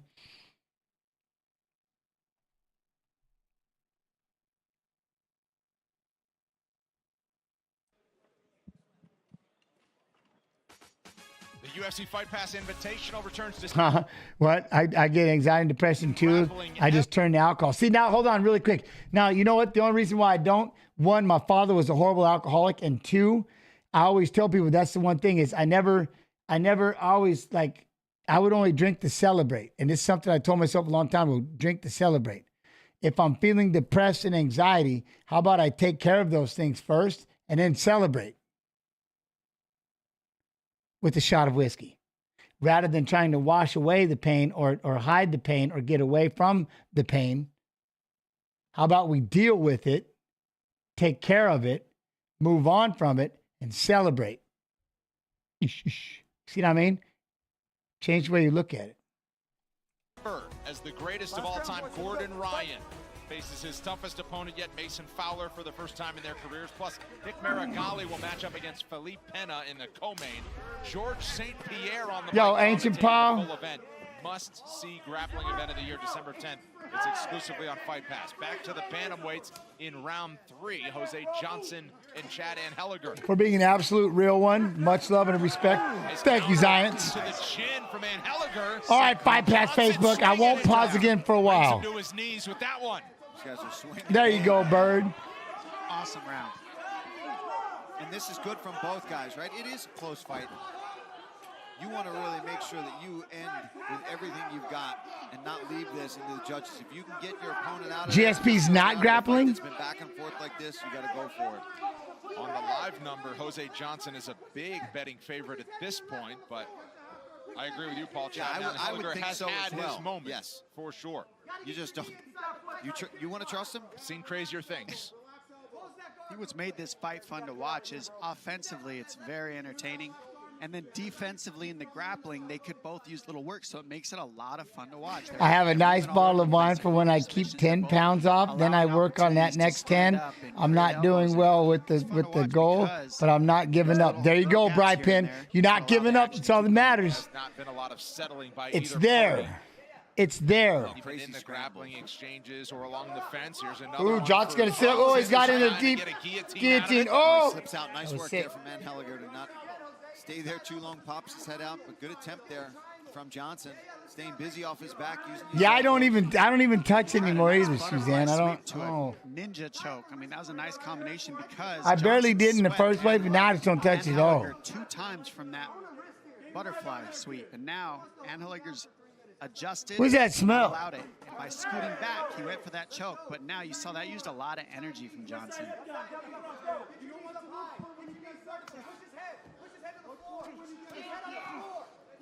Johnson doing a good job using his frame to create space. See how he's getting his knees in between himself and his opponent. This is what's been missing from a lot of people on the card. He's creating that space with the legs, getting the legs involved. And he's doing a good job doing that, but Anheliger controlling that bottom leg keeps him on his back.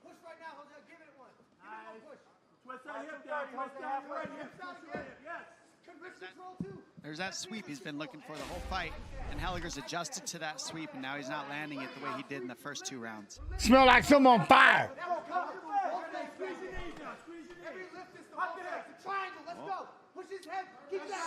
Johnson's got an omoplata triangle he's looking to set up here, but Anheliger feels it. And he's I'm with you, Miles, 100%. That's what I'm saying. That's what I'm saying. When I tell people, learn how to be your own best friend, I kicked it a while back, man, Miles. I just, like I said, I realized what it was. It was just my mindset. It was the way, it was my reactions, my perception. My perception of situations was askew, was messed up. And so I had to realize right off the bat, take a minute. Don't react instantly, because whatever I'm initially thinking is probably wrong. So just slow down, breathe, and take a second. And that's how I started. I started changing the way that I think. And then I started just being positive. Stop thinking about all the negative shit that happens all the time. Start thinking about the positive things. And then every day, say one positive thing. And it's like a repetition. You know what I mean? Yo, who's there? 27 with the 12 months. Haven't been on Twitch in a bit, but always try and get to give you the free sub, gents. Love the stream. Thank you so much. Who's there? 27. All subs go support the stream, so thank you. I appreciate you. What was the worst thing you did when you were your own worst enemy?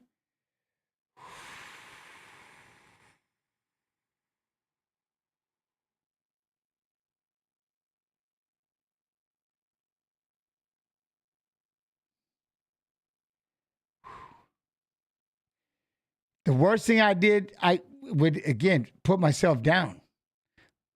Tell myself I don't belong in these situations. I have no right to be here.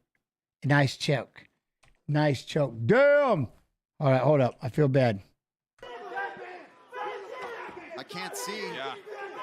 We don't know how tight it He's is. squeezing it. There's the tap. He gets it. With 12 seconds to go in the fight. Man. Huge result for Jose Johnson.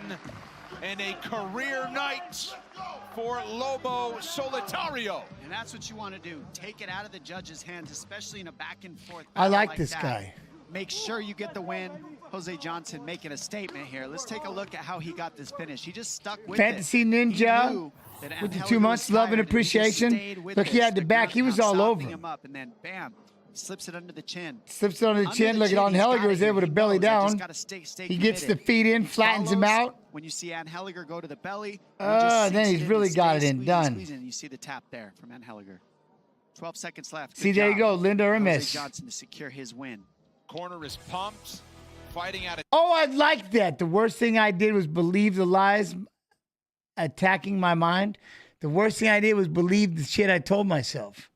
Like, that's why, I'll give you one example. I'll give you all one example. That's why when BJ Penn did that, if you want nothing to do with Jens, if you want to be on my team and have nothing to do with Jens Pulver, raise your hand. Inside my head, I was so sick to my stomach. I'm like, dude, everybody's going to raise their hands and I might as well just go home. Because in my mind, I was already telling myself, I don't belong here. I don't deserve to be here. I'm not good enough. I'm not cool enough. I've got no reason. I don't belong here. I shouldn't be here. Oh, now I got to tell this story. Hold up. Now I got to tell this story. And I'll probably start crying. So y'all have to deal with this. And I've only told this a few times. And so as I'm sitting there, I'm ready to leave. I'm like, pardon my language. I'm like, fuck this. I'm out of here. I can't, I'm done. I don't belong here. I have no worth. I have no value. I've already told myself I'm already shit. I suck. I lost to Joe Lazon. I've got no business being here. Right? And it was Corey Hill. And this is why I may raise. It doesn't matter. Some raise, some put their hands down. Well, in the beginning, people raised their hand because people were like, well, yeah, I want to be on BJ's team. But then they go and have nothing to do with Jens. They're like, oh, wait, whoa. Because like Nate and Manny and everybody, they raised their hand at first. Like, well, of course, I would love to be on your team. But then if they have nothing to do with Jens, it's like, ooh, no, I can't. Nah, man, I grew up with, I can't, and they put it down. But Corey Hill is looking at me, dead in my eyes. I shit you not, man. I'm going to do everything I can to keep this inside right now. Corey Hill's looking at me, dead in my eyes, going, you and me. And I'm just looking at him, and he goes, I got you. He goes, don't let this bother you. I got you. You and me. And I'm looking at him going, I'll be damned.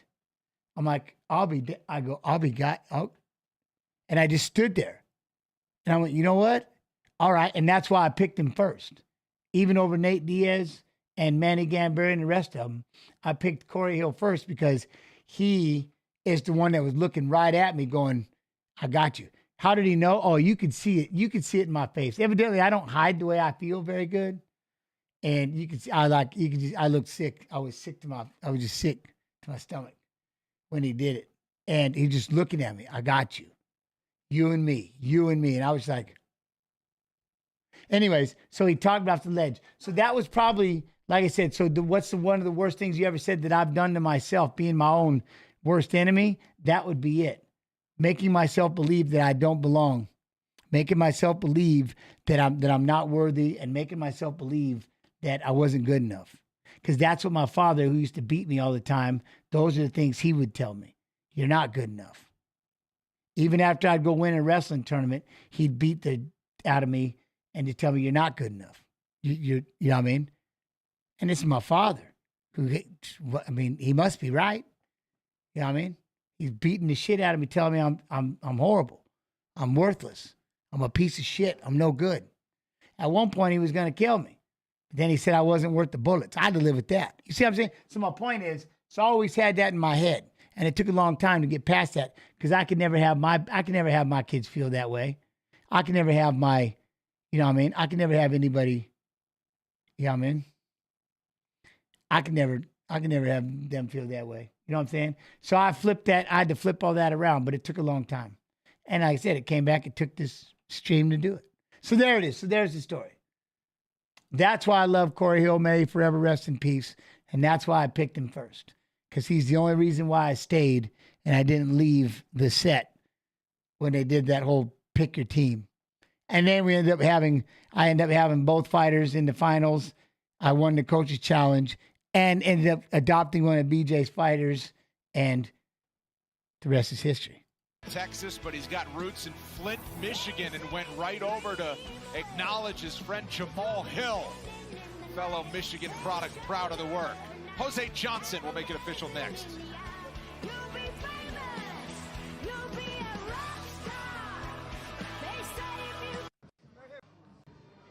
See? Winner! The career of Jose Johnson. Here's Joe. Ladies and gentlemen, the rear naked choke submission comes officially 4 minutes, 49 seconds. Round number 3. Your winner, El Lobo Solitario, Jose Johnson! Facebook, you have to be, you better not be getting pissed about story time. There's no way Facebook could be getting pissed about story time. You know what I'm saying? All right, here we go. Mr. Johnson's opponent. Copy. Paste. Not again. Why? Why is this? Let's find out. Let's see.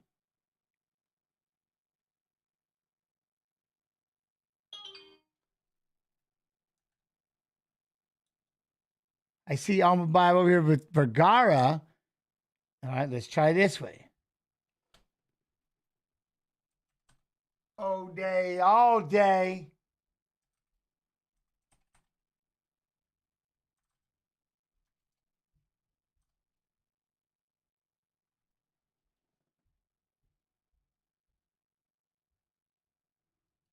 See, I'll get around it. I'll find it. 29, 3.5. Look at him. This is Almabayev. Oh, and he's only, okay. Hold up. Do y'all realize one thing that's just, man, y'all see this? All right, so he's fighting Asu Almabayev, yeah? Who's 5'4". Did you realize the height of Jose Johnson? 6 foot. What? The difference in height. What? Do you know how? And at 125. So he must be the 6-footer going to 125. No issues on the scale for either man. And Ode Osborne will enjoy a reach edge of 8 inches. That's going to be bad shit. Bad shit. Oh, I can't wait to see that fight. Ladies and gentlemen, we are live from the Bridgestone Arena in Nashville, Tennessee, for UFC Fight Night, Sandhagen versus Font. And now, this fight is 3 rounds in the UFC flyweight division. Introducing first, fighting out of the blue corner, a mixed martial artist holding professional record, 17 wins, 2 losses. He stands 5 feet 4 inches tall, weighing in at 125.5 pounds. Fighting out of Almaty, Kazakhstan, Asu Almabayev. And now introducing his opponent, fighting out of the red corner, a mixed martial artist holding professional record, 12 wins, 5 losses, 1 no contest. He stands 5 feet 7.5 inches tall, weighing in at 125.5 pounds. Fighting out of Las Vegas, Nevada, by way of Milwaukee, Wisconsin, O'Day, the Jamaican sensation,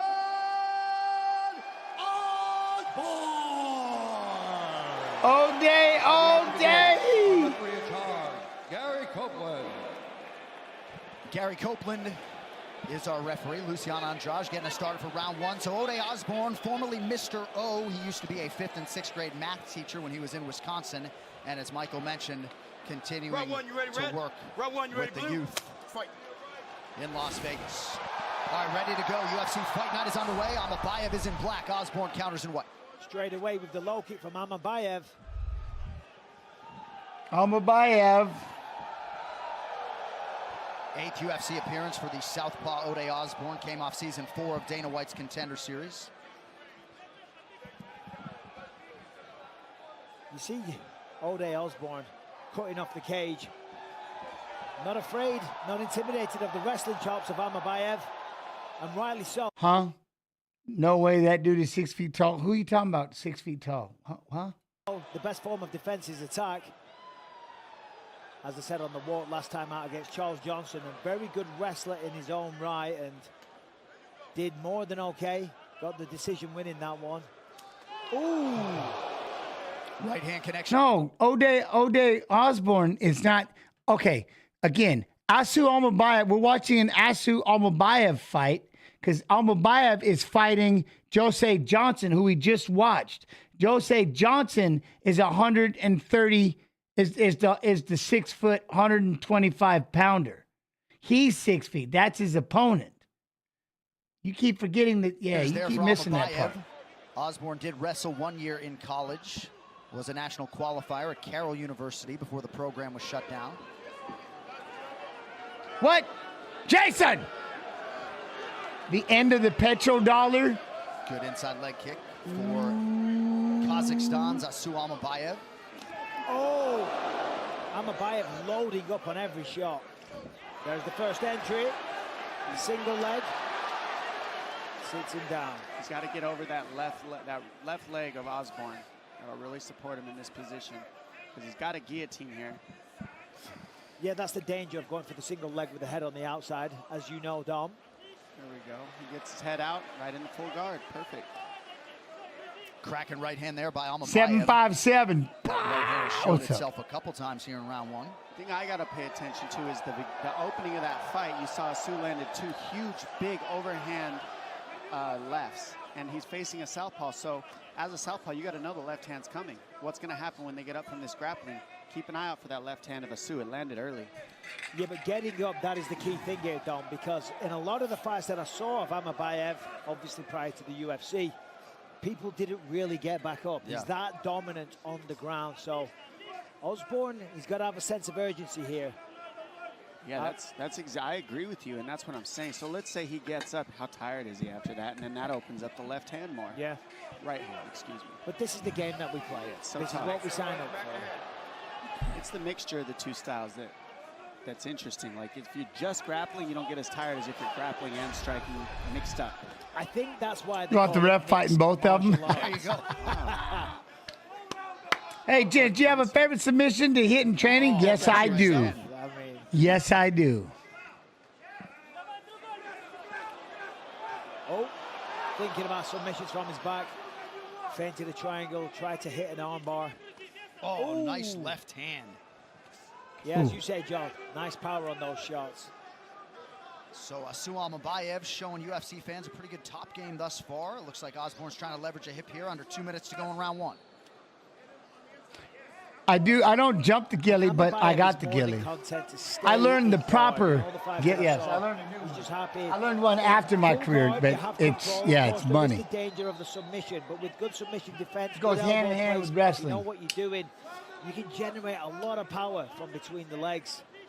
And as I say, Almabayev more than happy to be in that position. So difficult to get up from the bottom in that guard position. The day I learned about the heel hook, yeah, that was terrible. The top position, man.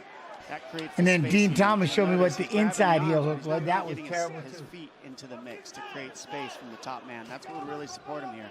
And Osborne's also flat on his back. He wants to get on a hip. The way he can do that is. But it ended up being a blessing.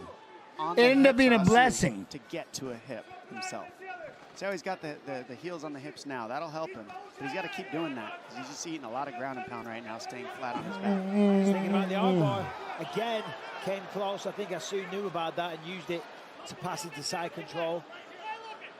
And now it appears as though Is Dean Thomas a good coach? I would think so. I would think so. Trajectory strikes from Ode Osborne.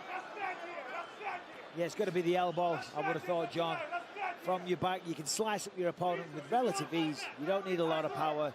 The elbows slice through the skin. And Almabayev just landed a huge elbow that got Osborne's Big elbow. attention. Now trying to get a leg choke. He's got a Peruvian necktie in his arsenal. This is one of his chokes. He has one. Oh, look at that necktie. He's got the necktie. Oh, this is sick. See if he can finish this one. Yeah, I mean, that's kind of locked in there. 8 seconds. And that's a bad cut as well. The blood is pouring out of that right eye. Let it go. All right, Osborne survives. Round 2 on the other side as we continue.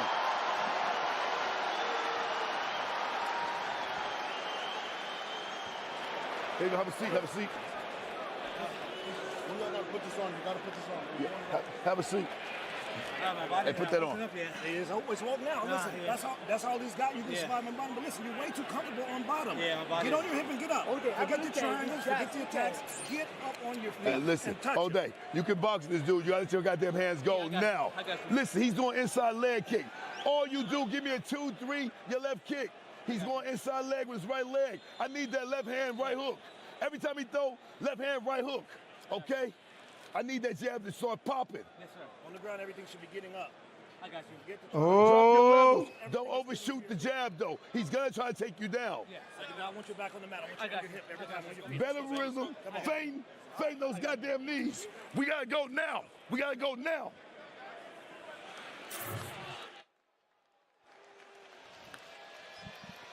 Well, the past, present, and future of combat sports lives on UFC Fight Pass. Watch 30 years of combat sports history with the world's largest combat sports library.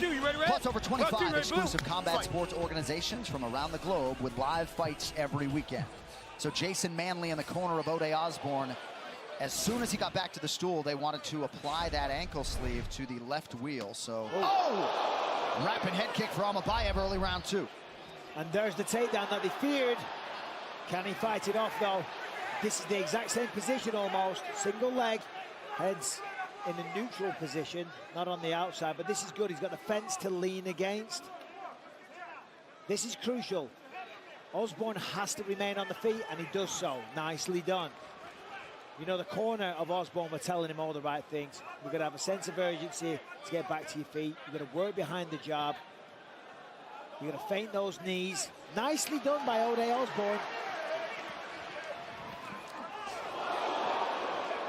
We did just catch a replay on our isolation monitor to isolate that cut on Asu Almabayev. Looks like maybe the tape on the gloves of Osborne was what caused the cut, for what it's worth. Oh, really? I never saw that, John. The tape on the cut. Okay, interesting.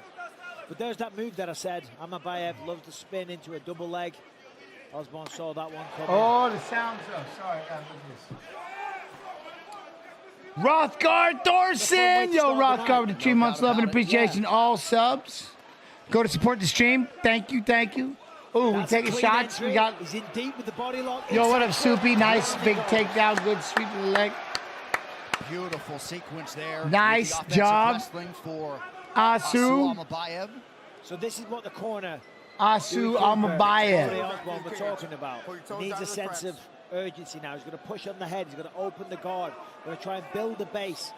But he's going to have some separation to do that. Throwing little elbows off his back. That could force Almabayev to let go of the pressure. But he's got to be careful that he doesn't give up the back, which he has done. Asu's looking to split the fence here. You see he's got his right leg. And notice how he's separated give me that from the fence. This is why he's got so many chokes. He knows people use the fence to get up. He splits it. And now he's got the back. We see this in a lot of people in this division. Look at Aljamain Sterling. This is the position you get to. We've seen so many guys use up the clock right here, and you're beating the guy up at the same time. Yeah, but he's not trying to beat the clock. He's trying to rip the head off Ode Osborne. Osborne pulling down the hand, fighting the hands. There we go. That was his lifeline. But that's still And look how he's setting up that choke. He's punching to set it up. So you can still do damage here while you're going for the choke, not just waste time either. You can also use it to create damage. That's what you're seeing from Asu. He's punching, and that's why he's got so many chokes. He punches to set the choke up over time. Ode's defending very well, though. Yes, nice job by Osborne to get wrist control, but now looks like a good attempt here. Yo, Anonymous, what? He's got the chin in there, so he can break the jaw here if he I got caught putting my zipper back up. Osborne's pretty... Oh, he's... That's the jaw. By submission. Get used to hearing that. Yeah, that was on the jaw. That was very tight. So even though he had his jaw in there to stop the blood choke, I mean, you'll snap your jaw right off. And you saw the power Asu has in those arms, and that's his 6th rear naked choke. 14 consecutive wins, and none bigger than that one for the UFC newcomer, Asu Almabayev. Let's take a look at how he finished this. Overhand right to the shot is how he set it up. What? How much does the squeeze hurt your cardio, even if it doesn't make you tap? It wears you out. It's tiring, but you might over squeeze and where you can tire yourself out. You know what I mean? Squeezing too much, too long. Because Asu created that option. Wear out, junk up your arms a little bit. You know, junk up the arms. Asu just gets what is this? Locked right in, squeezes the face off of Osborne, and gets that tap. Because of the pressure. I mean, look how hard he's squeezing right there. You can see it on his face, just breaking that jaw if he can. Well, a lot of fight fans wondered aloud how it would go for this very talented fighter out of Kazakhstan when he crossed into the big show. The answer, exceedingly well, as Almabayev improves to 18-2 overall. Almabayev! Prelims continue live. Did you say the word lactic acid, Rice? Don't do it. I will. You don't do it. Don't do it. Don't do it. What are your thoughts on Ilya versus Volk 2? Is it happening? Or is Topuria fighting Holloway?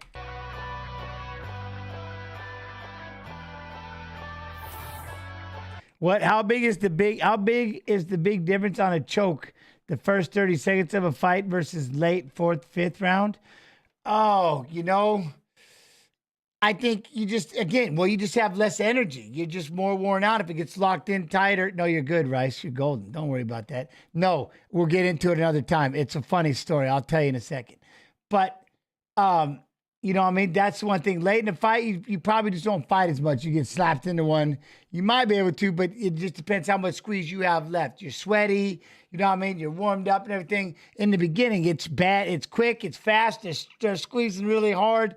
And they can catch you. You know what I mean? Skin is dry. You know what I'm saying? You're not as flexible. You don't want to get caught in one early. Like late would be better off. You could probably fight it and, you know what I mean? There's not as much sting on it, possibly. You know, does that make sense? No, the whole thing about lactic acid, I tried to explain it one time, Rice, about lactic acid. And I was talking about when you keep pushing and pulling that burn that in your muscles, where you can't even, you just like, you'll see people when their shoulders are starving for oxygen, they're just burning. They can't even hold them up and their hands burning. They can't squeeze their hands together. They can't hold the grip. Oh, I got ruined by the online doctors. I'm not even bringing up lactic acid ever again. The online doctors in this chat destroyed me. They came in firing. I mean, it made absolutely no sense, but in their mind, they were dead on. They were letting it ride. I was the idiot. So I just like, God, I'm good. I'm all right. I'll take one on the chin and I'll just move on. You know what I mean?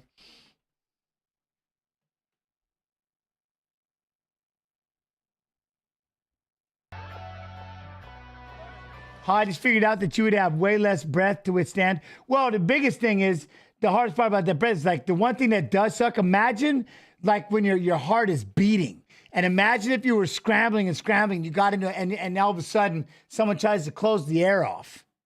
And you're right in the middle of a scramble. Like if you ever just tried to go like do a quick burst of anything, jump, roll, whatever, and then try to hold your breath. Try to hold your breath and see what happens. It's impossible. You know what I mean? It's impossible.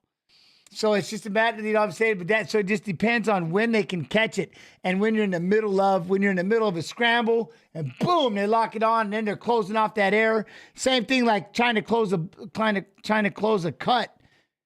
And later on in the fight when your heart is just pounding, you know what I mean? It's, your body is like just craving that oxygen stuff. It'd be a hard time. It'd be tough to have it happen late too, you know? What? And ahead of restoration and weather radar level, the next back to space and time through vortex portals in the storm itself. What? So who do you think Volk Ilya 2 goes? And I figured it would be, I figured Max, if he wanted to fight for the belt, he would get it. You know, I don't know.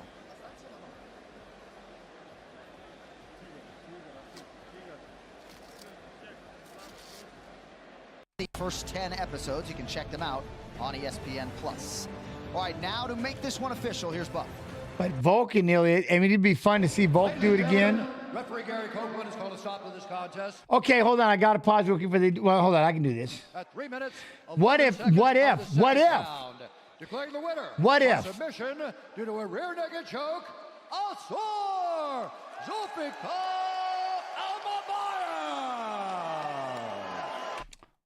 What if Max and Topuria fight, and Max beats Topuria, and then we have Volkanovski comes back and fights Max for his belt?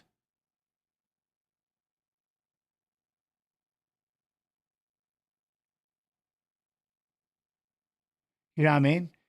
Galactus, what's wrong with you? What would Jens be able to do about it? He'd do nothing. What? Galactus, are you being rude? What's wrong with you? Wouldn't that be weird, though? That'd be wild. That'd be wild. All right, so Almabayev versus Johnson. Next up, Brady. Hiestand and Garrett Armfield. Volk beat Max already. How many times did Volkanovski beat Max? I'm just play it out. Play it out. How many times is Volk? 4 times? 3 times. 3 times, right? 3 times. Okay, so, but wouldn't that be the most beautiful way to get your rematch? Is because who was it? This just happened with somebody else. But anyways, you go win the title, and now he has to fight you to win back the belt.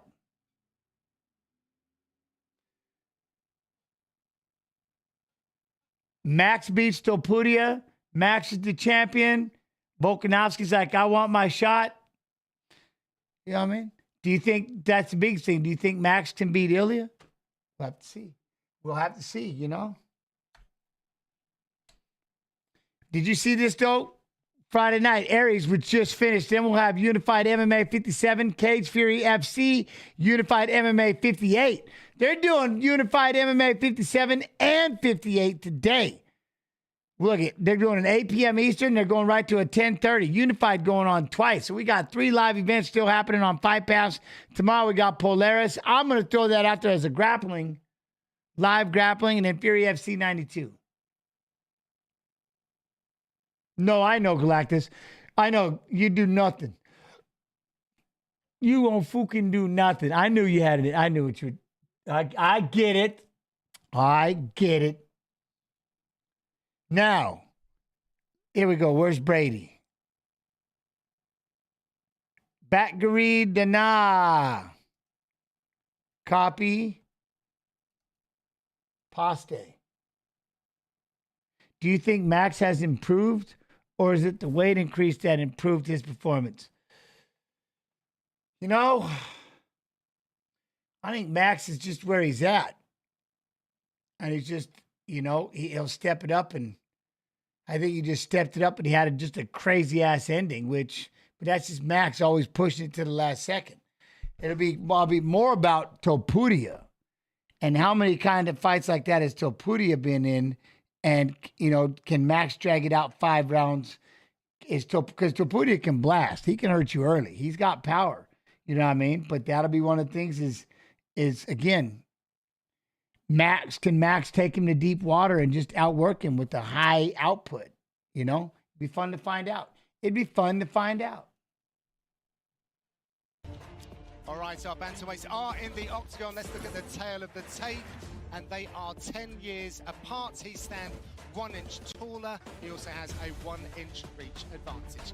For the introductions, here's the silky smooth Joe Martinez.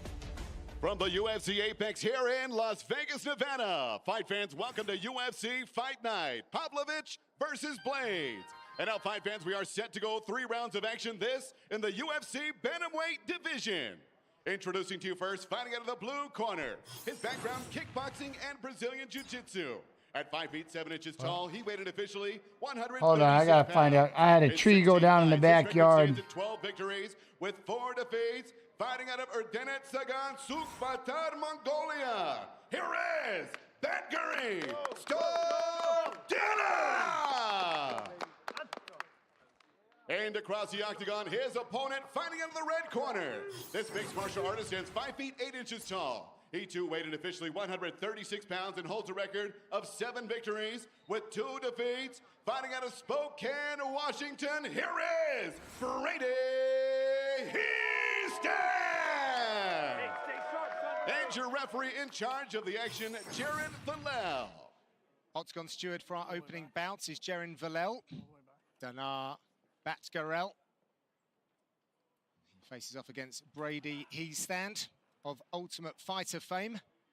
Set for a maximum 3 Hey, Snoo, what time do the fights start tomorrow? They touch him up. Hiestand in the blue. Dana is in the black. Seen some great action, Dom, from Brady Hiestand in the 2 outings he's had for the UFC so far. That tough finale. Against the current fighters, with things changing so much, I think they would. I think they would if they were, you know, if they were training. I think they may get into it and be just fine. And I remember when we talked to Hiestand in his last fight, I guess his UFC debut after the finale. Like I said, the one thing that I would love now is the fact that they have this many fights, and I could fight damn near every month, or I could fight every other week if I like we were doing before. I would do that. Like if you look at those OGs, if they were training now, you don't think they would train hard? You don't think they would work and train? I would love the fact that you could be so much busier. You know what I'm saying? I think it'd be amazing to be able to have that kind of training and be able to do that, be that active. So I just, you know, they had what it takes back in the day. You know what I mean? They had what it took to become the best in the world. You don't think we have what it takes to do it again? You know what I mean? The heart, desire, the training, the commitment. I think that those are the things that it takes, the discipline, you know, the things that most people don't have in the first place. Well, it takes that world champion mindset, you know. That's what you would do. So I think he'd be fine. Successfully so. This is the division he's in now, and he's got a dangerous opponent on the other side. I like that Brady is using these feints. You see how he's trying to draw out. 7 Central. What is Dana going to throw? Because he's a 7 Eastern. Okay. Puncher, as we've seen in his so we'll probably start at 4 or something. We'll be in the chair at 5. I got to get this tree taken care of, so I'm trying to tell him to come early. Yeah, we got Hiestand, who's really prelims start at 7 p.m. Eastern. Damn. Okay. So we're gonna be in a chair. All right, it's a late night. Late night. Side to side to push Dana into his big kick. So when he circles right, it pushed Dana into the left hand or into the left high kick, and he's just moving right into it over and over. Great job not standing still. Yeah. In Hiestand. And you know what else that can do, right? If you want to force the takedown, obviously you can move forward, but you can do this too, where you're trying to bait the guy to come after you and then level change. And that's what he's doing, side to side, forcing Dana. Let me chase him a little bit, but Dana's showing some good patience so far. Normally we see him open up with some big power shots, and that might open him up a little too much for the wrestling of Hiestand. Well, that was a good first look on the takedown defense for Dana, who's sharing camp with Henry Cejudo at the moment, and clearly working with him and the likes of Marco Madston is paying dividends early in this one. Yeah, Dana has not been taken down since his UFC debut, so... Oh, wow! Ooh. Well, it's got to be... Hiestand in those scrambles, got to be careful. It's the apple tree, and that big windstorm, that big storm we had last week, I didn't realize. I looked out back. I'm like, man, that tree looks funny. and I realized the big branch had snapped and it's hanging over a wire. So I had to cut most of the branches now, but I got to cut we need to cut a bigger chunk of it to get it off that wire. And on the other side, then I got to cut it all up and I have to bring it all up to the front. So I just need time. I need time to, yeah, I know. I need time to get back there and get it. So I'm going to do it tomorrow. And then it takes like an hour to mow the damn lawn, walking around that stupid, you know what I mean? It's only like 1.5 acres, but it takes forever to mow. And it's a push mower. And so it takes a little time, you know? If it's not an hour, it feels like an hour. Easily. Yeah, it's landing. Just to follow up with it. And even if it doesn't land, right? Even if Dana is able to get the arm up and block it, it's doing damage. It's going to take away the power. Call it professional. That's what I'm saying. He is the professional. That's why I have to, when he's over here, that's why he's going to be here at a certain time. So I have to make sure I'm back there and we're off and running. Nice knee there from Dana. You push mow. Yes, Sandman, I do. I push mow. You know why I push mow? Simple. Because one day I see people with riding mowers for their front yards. Why would I do that? I can physically walk, so therefore I'm going to push a mower. When I can't walk, maybe then I'll get a riding mower. But until then, I'm utilizing my tools. It's another workout. I'd treat it as a workout. Hell no, I'm not getting a riding mower. I'm going to walk that damn thing. I might put some ankle weights on. Fast finish. I might put some ankle weights on. And I'm still going to jog. I'm still going to run at least 4 to 5 miles. And I'm going to lift, and I'll mow that damn yard. All before I sit down and do the watch along and talk for 7 hours. All he's trying to do is this. Or calf kick. Right? I pay the neighborhood crackheads to mow for me. I pay them well so they keep the streets out. See, the problem, but then that's like, you start bringing them around, then they're going to start coming around, even when you're not around. And then they're going to start coming around more and more and more when you're not around. And then they'll just start helping themselves to things that aren't there because you're not around to look after it. You know what I'm saying? Don't get me into a story. I almost started to tell a story. There was a time. There was a time. Oh, man. UFC Fight Pass is the new exclusive home of ADCC. See the future stars and standouts of grappling, jiu-jitsu, and combat sport. With live events every UFC Fight Pass is the new exclusive home of ADCC. See the future stars and standouts of grappling, jiu-jitsu, and combat sport. Lead up. Every weekend, but you don't want to know about that. Make sure y'all hit that like button. UFC Fight Pass YouTube. I need that like button. He's got Hiestand backing up a bit. Smashed. There's a kick, but good smashed. I need the like button smashed. Huge power from Hiestand. Nice double leg. Oh, these are big elbows. Those are in. These are big elbows to the side of the head. Hiestand has got to get this fight to the ground. But he's taken a lot of shots. He's taking a lot of shots. Indeed. There's a lot of toughness there that he's taking. Oh! Nice. Good work there from Dana. Hiestand has got to cover up. He's got to switch off to another angle on these takedowns, Dom. Watch it back then. He's doing a nice job just staying in here because I think he's hurt. Yeah. I will drink a 6-pack on the riding mower, cutting up everything in my yard. It's not always pretty, but Hiestand doing what he needs to stay alive right now. It's not looking good so far. No. I will walk the whole damn thing. To speak to him about Brady Hiestand, and what he liked about Hiestand, he said he's got that heart, he's got that dog. He had a wrecked knee in the Ultimate Fighter House, never complained about it, put a brace on it. He's all bludgeoned up. He's all bludgeoned up. Damn. This is what Hiestand's really good And at. I hope it's like, I want to be in right in just the ass of summer too, where it's going to be hot, 90 degrees and sweltering. Then I'm out there just, yes! No, man. But it's keeping him on the back, though, because Dana's got to address that. What's it called? I'm sorry for my ignorance here, but He's got a knee bar position here. We saw this with Aljamain. Looking for that Suliev stretch. Sterling and Sandhagen. But it's a little bit of a different variation of it because he's got it over the cross side. You want it on the same side, generally. But it was a I very painted good my house. adaptation to stop. I mean, And all my neighbors did it too that same month. And he was able to keep that position, and that's where Hiestand shows how strong he is. I love my neighbors. That's why I'm never leaving here. I love my neighbors. Love my neighbors. Nice job. Gets both hooks in. Just wanted to tell you that I'm not even that into UFC fighting, but your stories and wisdom got me coming back. Yo, Sokos! I appreciate you, man. Love and appreciation. Like, they hear me back there trying to mow, like the first mow, that's the worst. Because I broke a lawnmower, shattered the propeller underneath it, boom, sent it flying. Because I was just lifting it up and dropping it into this. Stop, and shit would just go. I'm like, whoa! And you could hear shit popping. The neighbors are all laughing their asses off, and I'm just up there throwing the shit in there. And it's, man, it's crazy. I got a baseball stuck in the damn thing. I'm like, whoa, what the hell was that coming flying out of there? It's crazy, man. They laugh their asses off. But I love my neighbors. That's why I'm never leaving here. I love my neighbors. Love them. Love them to death.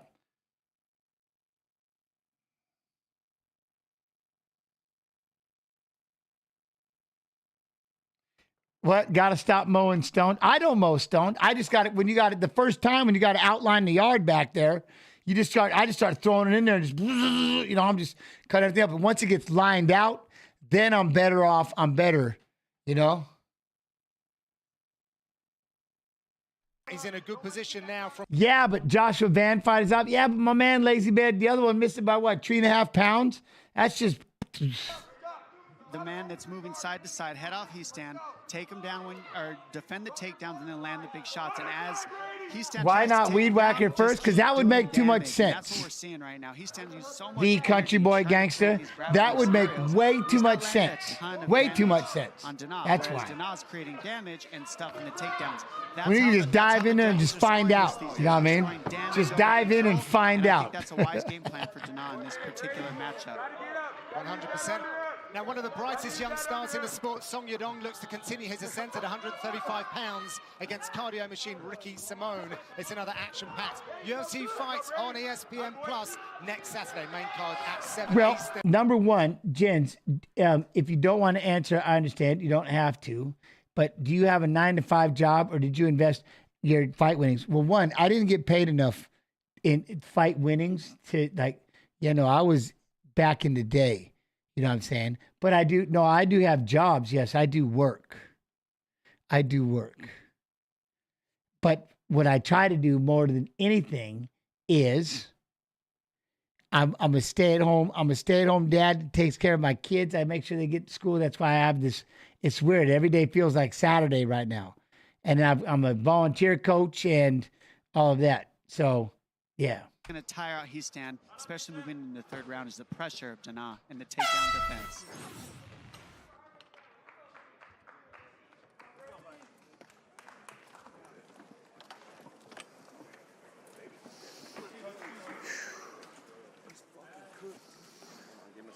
Catch your breath, my man. Deep breaths. Let's regenerate. Got to win this. What? You don't get paid to coach? Not at the high school. I don't want to. I want to be a volunteer because I have other things that I have to do. You see what I'm saying? So I want to be able to freely do what I need to do. Plus the UFC's every weekend. I got to do my Fridays and Saturdays. I mean, I love doing my Fridays, Saturdays, and and things like that. So I have to be open enough. I don't like missing them, but at the same token, running these streams are the first and foremost. Oh, man.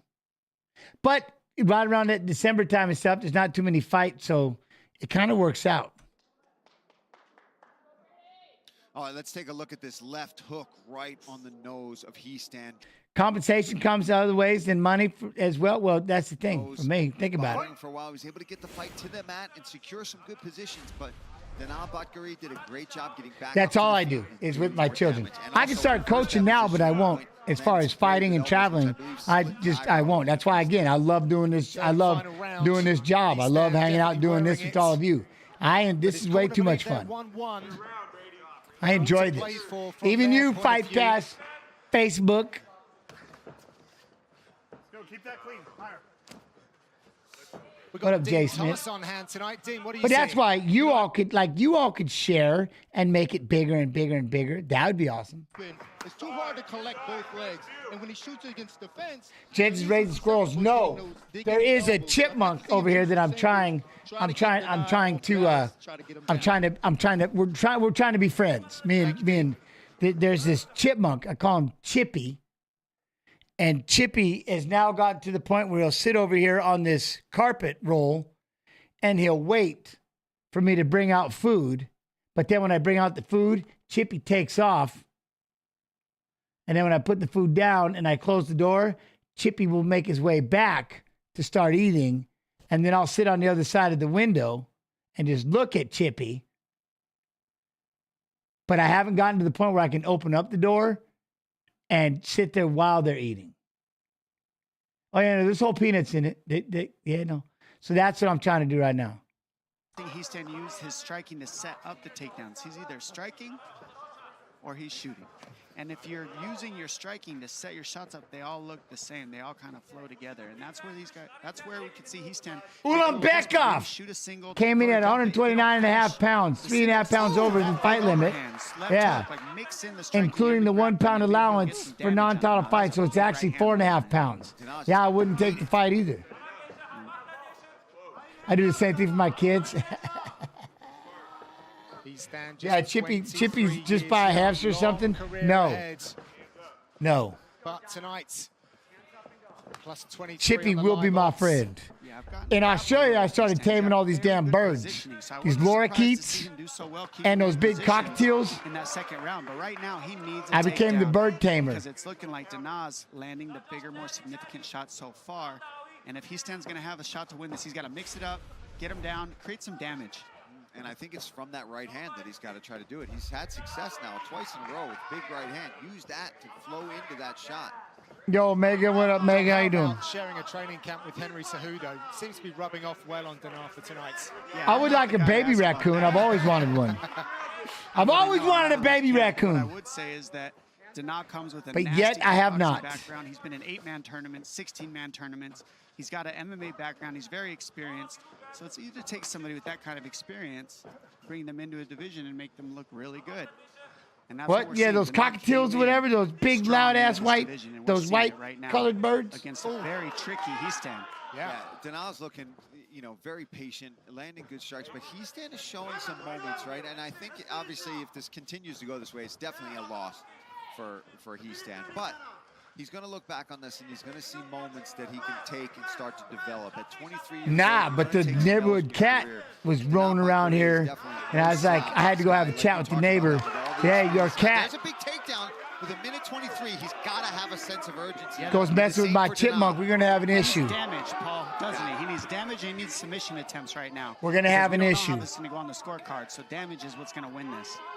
And there's one cut for Hiestand, so that means he needs to create a cut for Danal. Holy cow. He's turning things around here, John. He cannot be deterred, can he?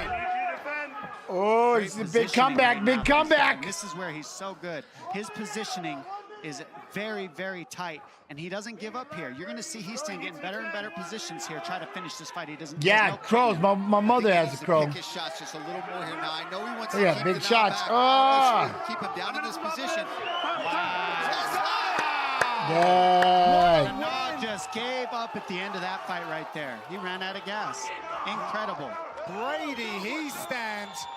Well, if we remember those live odds, I think it was like plus 625 heading into that last round. Incredible. Well, he cuts a bloody figure, but he gets the win. Look at this takedown. Man. We're talking about the double legs. Look at him lock his hands there. That's the key. Big double, Once big he double. Locked his hands up, he followed it all the way to the fence, and Hiestand knew, I got to get him out of here. He went relentlessly, non-stop punches. Look how he's got that inside leg hook. That's what's stopping Dana from being able to escape. Far side wrist control, non-stop ground and pound. That's the win. Way to get it done, Hiestand. I mean, unbelievable. Dana just stopped fighting. Hell of a third round for Brady Hiestand. Make it official when we come back. No, but like I said, all my neighbors, I love all my neighbors, so we're golden. I'm like, you better keep that cat over there. Better not touch better not mess my chipmunk. It's not really my chipmunk, but it's mine. You know what I mean? It's mine. Get ready for every fight. I think we're friends at least. 51 seconds, round number 3. Referee Jaron Vallel puts a halt to this fight for your winner by TKO, Brady Hiestand. Brady Hiestand. There you go. Now his opponent. I can picture Fight Pass Facebook right now. I don't give a shit about your Chippy. Who cares about Chippy? Play the next fight and shut up.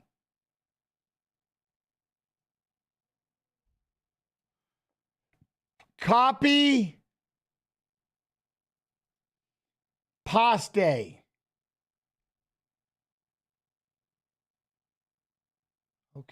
He's going to be fighting. So Brady's going to fight Garrett Armfield. Here's your tail of the tape. Toshiomi Kazama and Garrett Armfield, both 26 years old.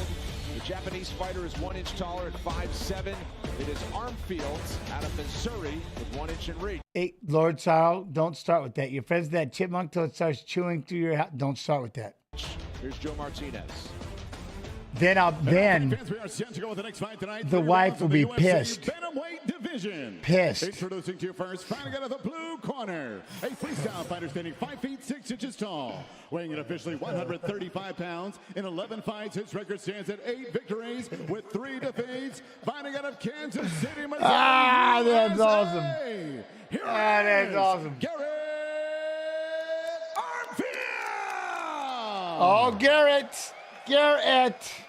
And across the octagon, his opponent fighting out of the red corner. His background, grappling and Brazilian Jiu-Jitsu. At 5 feet 7 inches tall, he weighed in officially 135 1/2 pounds. In 13 fights, his record, 10 victories with 3 defeats. Fighting out of Tokyo, Japan. Here is Toshiomi Kazama.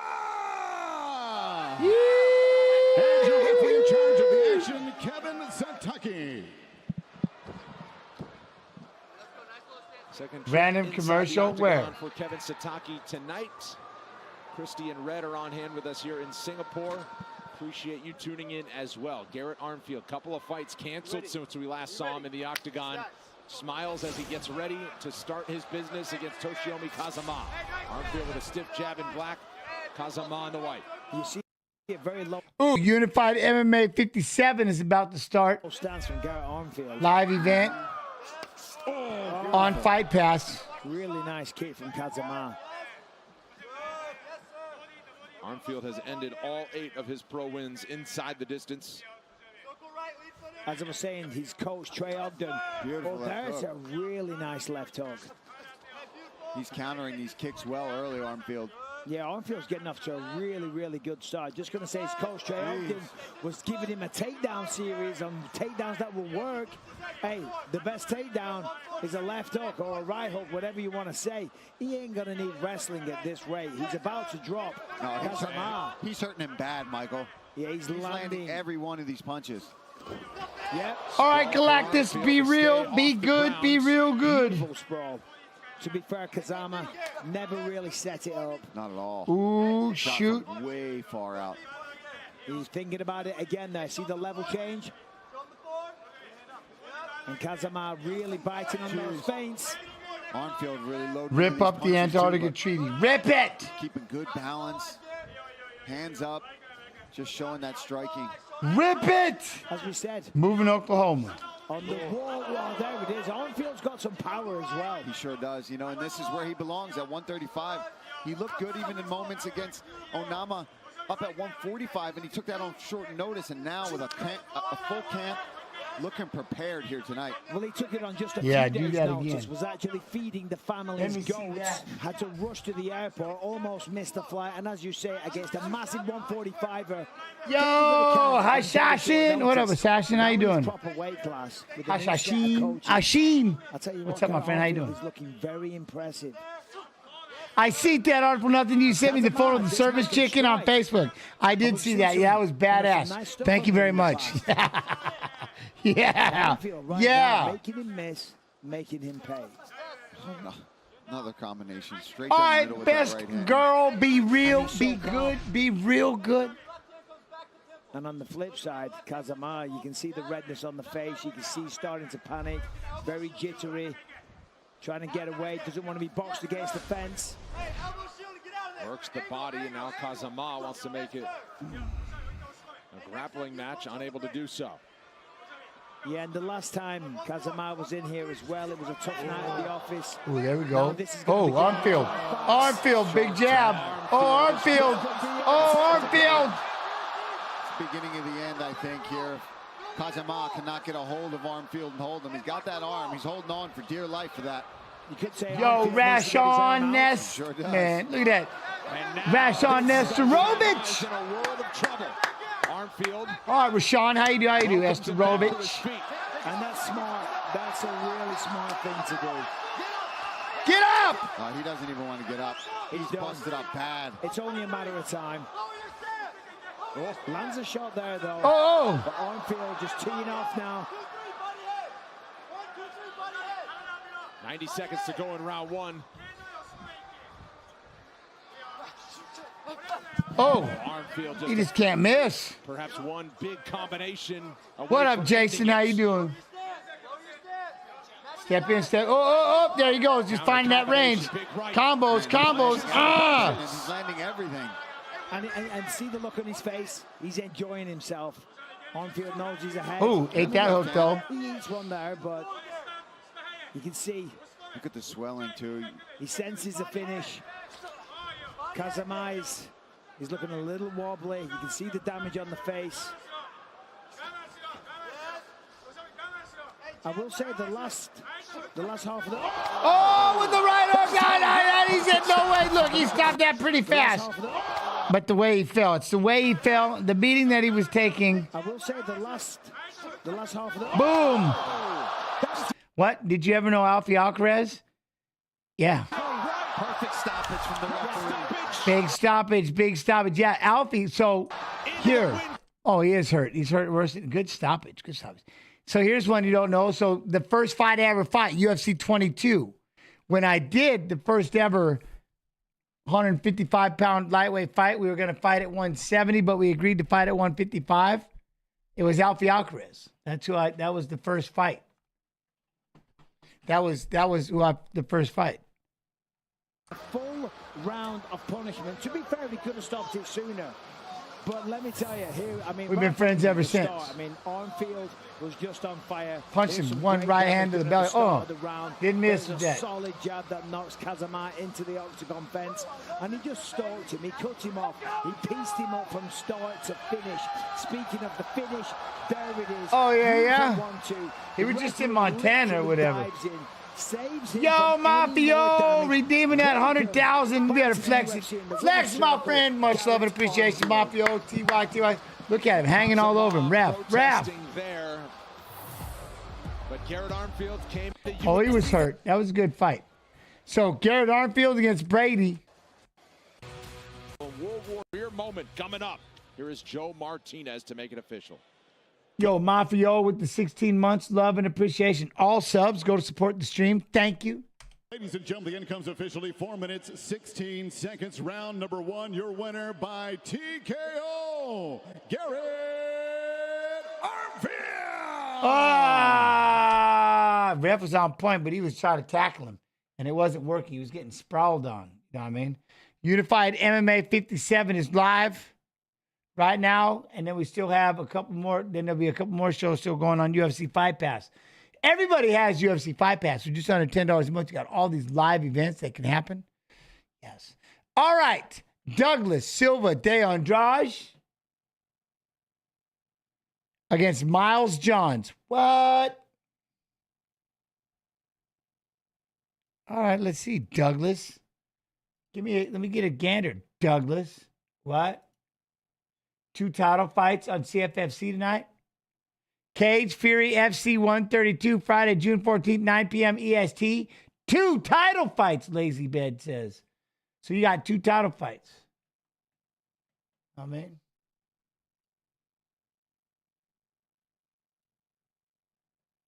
Serge Morozov. The Brazilian 1 inch taller. He will have a reach advantage of 1.5 inches. All right, now for the particulars, back inside to Buck. Ladies and gentlemen, this fight is 3 rounds in the UFC bantamweight division. Introducing first, fighting out of the blue corner, a mixed martial artist holding a professional record, 17 wins, 4 losses. He stands 5 feet 6 inches tall, weighing in at 135 pounds. Fighting out of Baktov, Kazakhstan, Serge Morozov.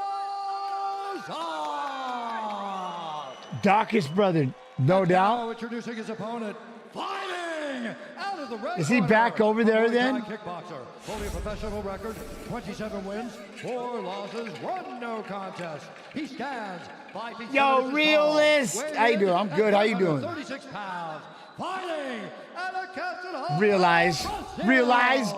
But I like realist. De Silva, the Andrade. And when the action begins, our referee in charge, Kerry Hatley. Quite the frame on Douglas Silva de Andrade. He said this week, not a lot of people know this, but I dropped 47 pounds in 11 weeks going into my last fight. And for a man his size, it's a lot of pounds. It sure looked like he was carrying something extra because he knocked dude hard. Silva de Andrade is in yellow, the plus 175 underdog. Serge Morozov out of Kazakhstan, the minus 210. Hey, plus favorite. 1. Andrade is always so tense. You can see him. He's like a little ball of tension, just waiting to explode. He's had a lot of injuries. I don't to deal understand. With. Had 3 surgeries in a span of 6 weeks. Missed most of 2015 and 16. Oh, you remember his knockout against Perillo. Perillo ran in, kind of jumped, and he caught him with a left hook and almost left his body like floating. The dude is as powerful as they come. And he threw it at about 30%. Yeah, he did. Backing up. Polaris. Morozov, an underrated striker to be sure. Nice calf kick. Morozov made Khalid Taha pay when he was lazy offensively, landed some big shots on the feet in the middle of that fight. But in speaking with Morozov's coaches, path of least resistance, to DC's point, is the canvas. Well, you just see when Silva de Andrade throws the impact that he has, even when he's hitting him on the arms. It's got to be exhausting, though, being like that, because he looks like he's just so tensed up all the time. But he makes it work. I mean, because you know, in the gym, you're just telling people, relax, relax, relax. Oh. But he seems very tense. Hey, that was, always fights, wow. That was nice. Nice uppercut on down he goes. Early trouble for D. Silva. That was nasty uppercut by Morozov, a lead uppercut. Telling you, this kid's got some hands, man. Really does. I mean, he did not look this sharp in his last fight. If I'm Morozov, I'm backing up. I'm letting him get back to his feet to knock him right back down. John, as you said, 2 fights now at American Top Team, and the improvements are very noticeable. Now Morozov working inside the closed guard of Silva de Andrade. 2 minutes gone by round 1.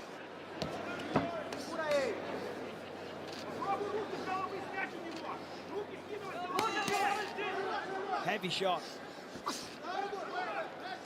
Good ground and pound by Morozov. He's going to the body, changing the target, coming over the top.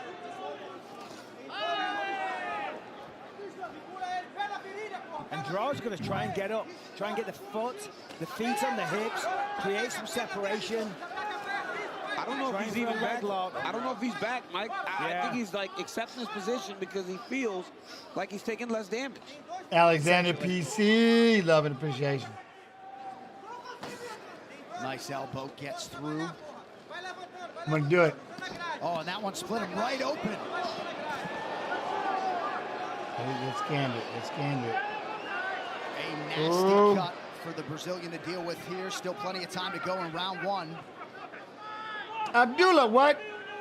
I don't have that. They didn't give me that fight, though. Try and pass guard. The guard's wide open. Look at that. Yeah, Sammy Safi. I don't see, look at Facebook. I don't see the chat. I'm looking now, though. That is a nasty cut. Oh, nasty cut. Oh, it's a nasty cut, though. I mean, Morozov looks good tonight. And let me tell you, Silva de Andrade has to get a bit desperate. Like you, what, man? I do. Takes a look at this. Yep. He may be in trouble because that punch, that cut is in a bad spot. Oh. I mean, this is what Abdul Sami. He's going to swing. And that's what he does anyway. And that's how he wins his fights. But as you said, to your point, DC, that cut does not look good. No. It's a lot of blood. I can tell over there, just watching the fight. So they're like, shut up, James, you talk too much. Whatever, be quiet. But as you get hit on that thing, it just continues to go up and up. It just keeps raising. But it looks like it's on the side, though. So yeah, it does. Blood's not really going to go in the eye. So the commission will probably let it continue, I think. And then the cutman. Cutman's got a big job on it, on his hands. Knee to the body lands from Morozov. Less than a minute to go in the round. Morozov being very impressive here. Super aggressive, but tactical at the same time. Picking the shots, not rushing it, not forcing it. Big connection from Silva de Andrade. Follows it up with a leg kick as well. Yeah, Andrade coming back a little bit here at the end of the round. Yep. Getting a bit of respect, that's good. Good body shot. And if you look at his body language, he is not allowing this cut to deter him in any way. He is still fighting in the way that. Oh, I like that spin with the body kick. That was nasty. Attack from Morozov. I like that spinning. Spin a circle left to the liver. Into the double leg, completes it. Ending this round with authority. I mean, what a great round from Morozov. And the takedown to put a capstone on it. Morozov up. Easy up.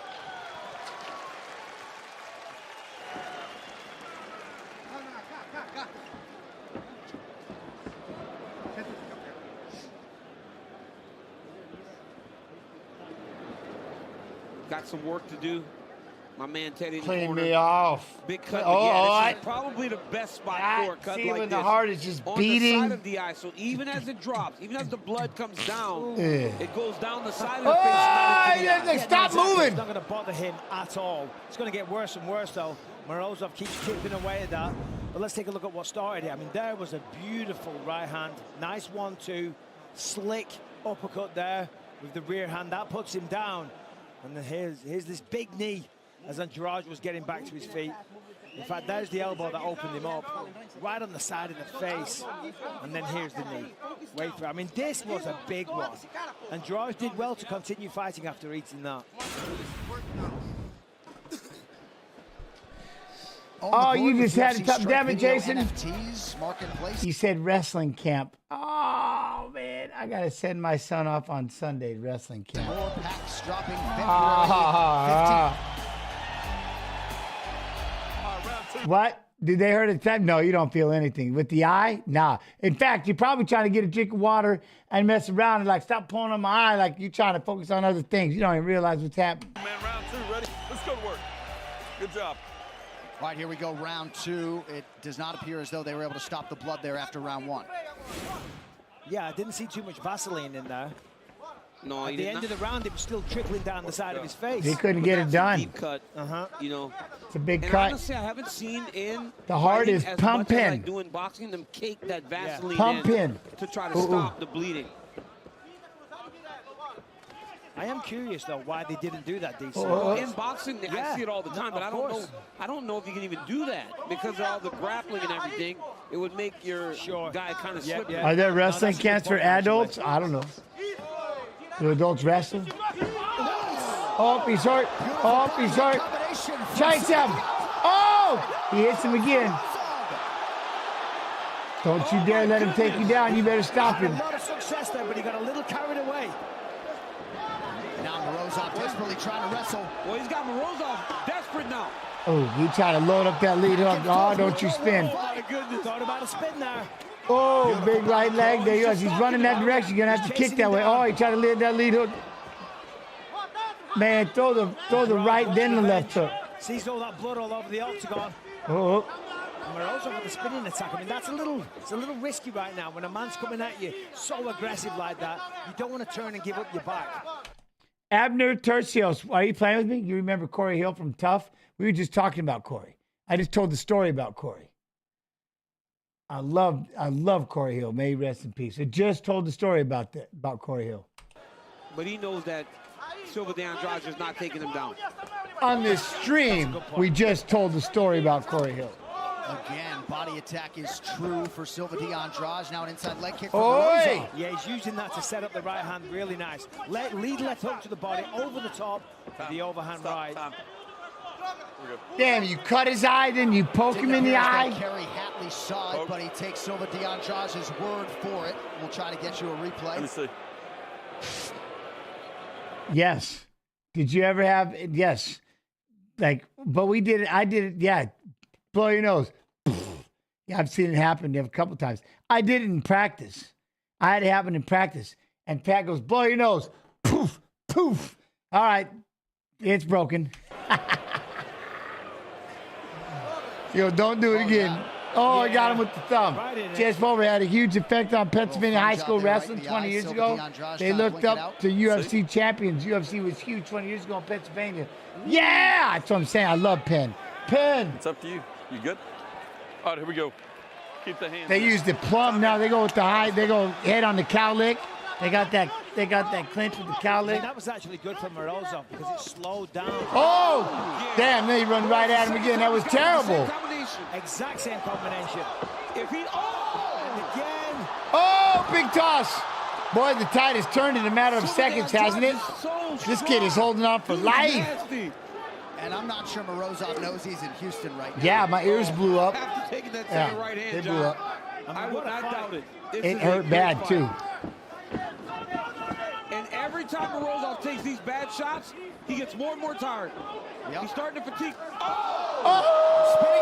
attack. Oh! Okay, that melted him. What did he get hit in? Every time Morozov takes these bad shots, he gets more and more tired. Yep. He's starting to fatigue. Oh, he caught him with elbow, forearm, half a tricep. He just got him with all the arm. He just got him with all the arm. Oh, the knee. Looks like maybe the beginning of the end. Oh, the elbow. All right, now he's curling up. He's curling. Oh, we're going rear naked. He was curling up. No. I mean, it's underneath. It's underneath. Oh, short choke, short choke. I don't know if he's got it. Nope, he doesn't have it. He's got the body triangle here now. He's only got one career win by submission in his 27 pro wins. Wow. He should be standing right now. Absolutely. He should have been standing. Kind of had him finished there. He made a mistake. That short elbow from in tight was nasty. But he's going to have the back and the rear naked anyway, so whatever. 3 knockdowns in the round for Oh, they found it. He found it. Oh, he found it. Gonna pull those hands down. Elbow, squeeze. Out.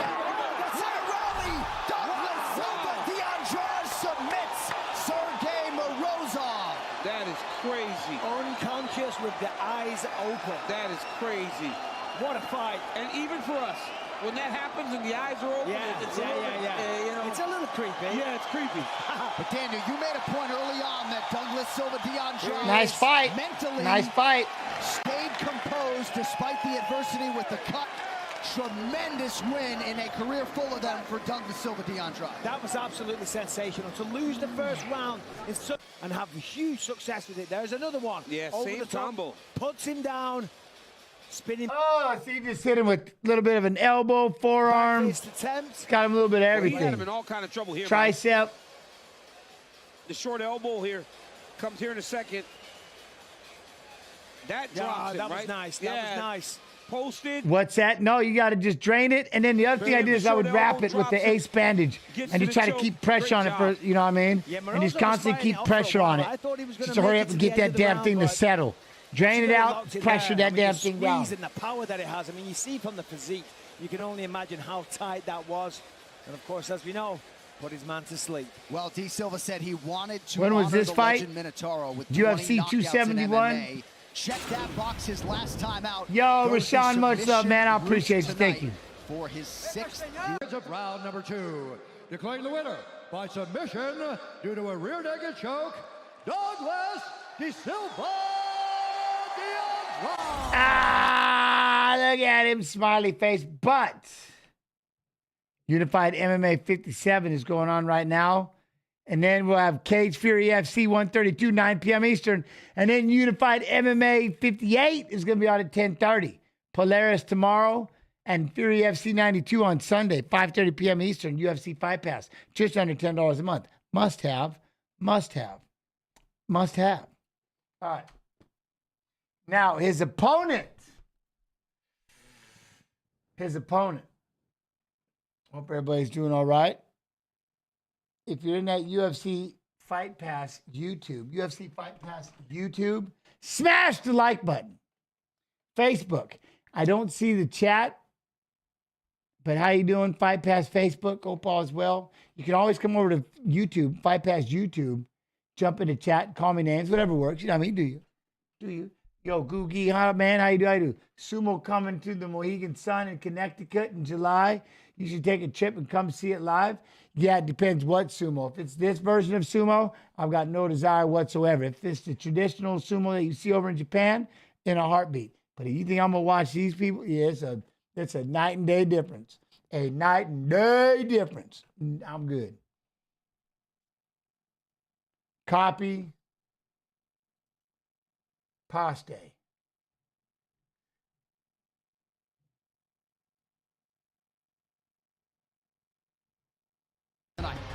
All right, with that backdrop, second of 5. All right, BRB, one thing. I got to get up, walk around, shake my legs for a second. You know, I just got to do it. Bye. The Brazilian underdog, Dos Santos, is 36. Both fighters successfully made weight. 4-inch reach advantage resides in the blue corner with Anderson Dos Santos. All right, for the intros, here's Buff. Ladies and gentlemen, this fight is 3 rounds in the UFC Bantamweight division. Introducing first, fighting out of the blue corner, a mixed martial artist holding a professional record. 21 wins, 8 losses. He stands 5 feet 5 inches tall, weighing in at 135 1/2 pounds. Fighting out of Sao Paulo, Brazil, Anderson Barija Dos Santos.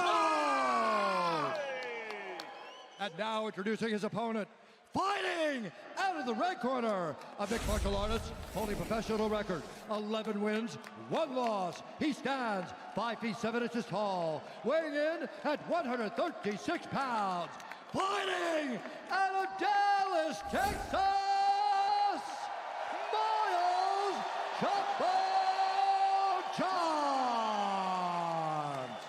And when the action begins, our referee in charge, Kerry Hatley. While some of you were in commercial break, Miles Johns taking a page out of Thug Rose Namajunas' book, saying to himself, I think 3 times, I am a champion. Mentality has certainly been a strong suit for Miles Johns after this fight got delayed. Read Tim Grover's book about winning, and that sort of helped with his willingness to go back into hell, so to speak, and continue to keep his weight down. Miles Johns is in blue, Anderson Dos Santos in black. Here we go.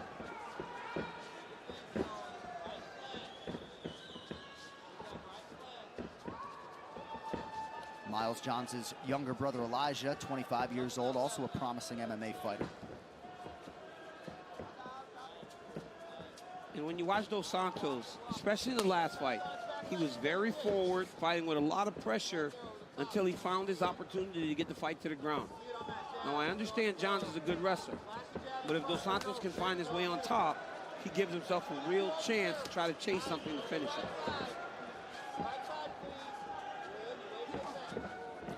Johns coming from a very athletic family. His other brother, Miguel, as he lands a left hand, was a D1 football player at Indiana State. He's so fast and very explosive, but right now he's being patient. He's pulling Dos Santos in to land the big shots as the shorter man. Dos Santos is going to want to keep that range at that kick range to really pull in Johns if you're the taller fighter. Dos Santos coming out. Oh! Cracking left there from Miles Johns. Dos Santos coming off a huge win by guillotine over Martin Gay last November.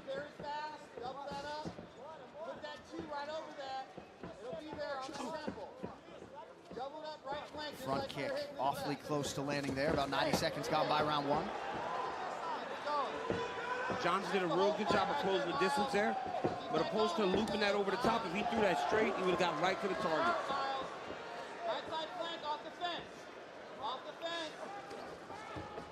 Santos is really trying to force that clinch. You could see it. He's getting clipped on the way in because he's trying to force it. Yeah. He looks so stiff on the feet right now, Cruz. Yeah, his head doesn't move right now, and that's why he's getting clipped. He's standing too tall. He's just way too tall as he's trying to approach Johns. Already 3 low kicks have landed for Miles Johns. One of them resulted in a brief stance switch from Anderson Dos Santos. Another left hook lands for Johns. He's just clipping Dos Santos on the way in. Finally, Dos Santos gets him right back with the hard one. That's what Johns should be doing, though. When he throws that jab, Dos Santos wants to go back and enter and return. That's when you should let the right hand fly. Nice job by Johns, keeping that guard high defensively and then working off of that jab yet again. But already, man, Dos Santos is having trouble putting pressure on that front leg. And that chin stays right up. I mean, it's right up there. It's a little scary the way that chin's staying up and the way Johns is throwing these hooks in these right hands. Got to keep an eye out. Watch those hands of Johns. Double jab right hands would really hurt Dos Santos. Even 1 or 2 body shots to set it up, and it's a wrap.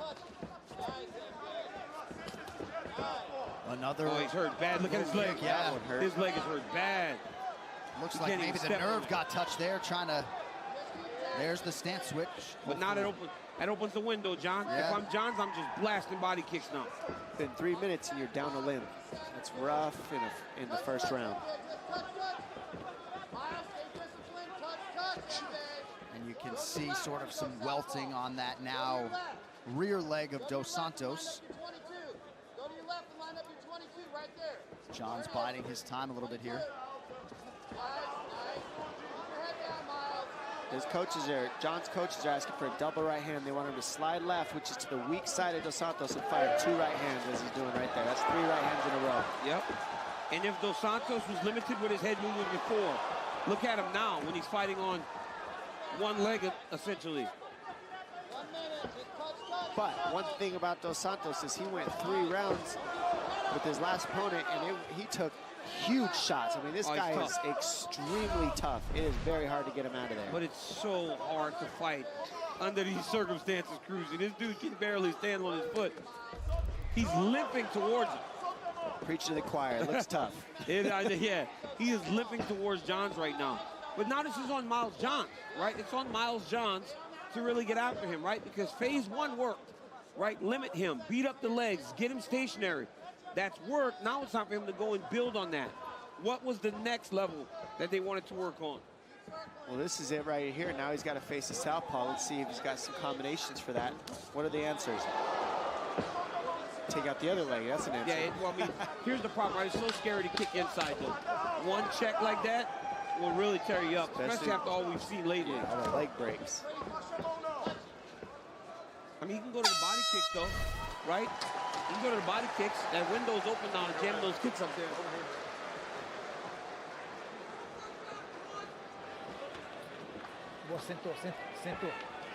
Sentou. Sit down, sit down. Mano, põe gelo na panturrilha. Tô na onde tava machucado. Put some ice right there. There you go. Put some ice on the calf. Sério, aqui em cima. Olha. Fudeu, mano. Sério? I'm screwed. I'm screwed. I can't even step out. It got into the ligament that was damaged. I tried to change stances, but it's hard. Let's breathe. Let's breathe. Right here, you see that outside kick, and Dos Santos told his coaches in between rounds he's gotten to the ligament that was already damaged. I tried to check him, but I wasn't able to see him. So that's why he's so limited. He said it's really bad, but he's going to get up off that stool because he's a fighter, and he's going to try to continue fighting. Well, don't miss the return of The Ultimate Fighter on ESPN Plus as a new host of fighters compete to make their UFC dream a reality. Sign up now at ESPNplus.com to watch. New episodes drop every Tuesday at 9 p.m. Eastern. So Miles Johns landed 8 leg kicks total in his first 4 UFC fights, already 7 tonight. Certainly speaks to his evolution, if not this thematically in the sport. Dean Thomas, what do you have? So Johns is doing a really good job of reading his targets. He's been really accurate with his hands. But what he did so brilliantly is he separated the focus of what Dos Santos needs to defend. He'll go down to the legs, put the attention on the legs, then come back upstairs with that left hook, and it's brilliant.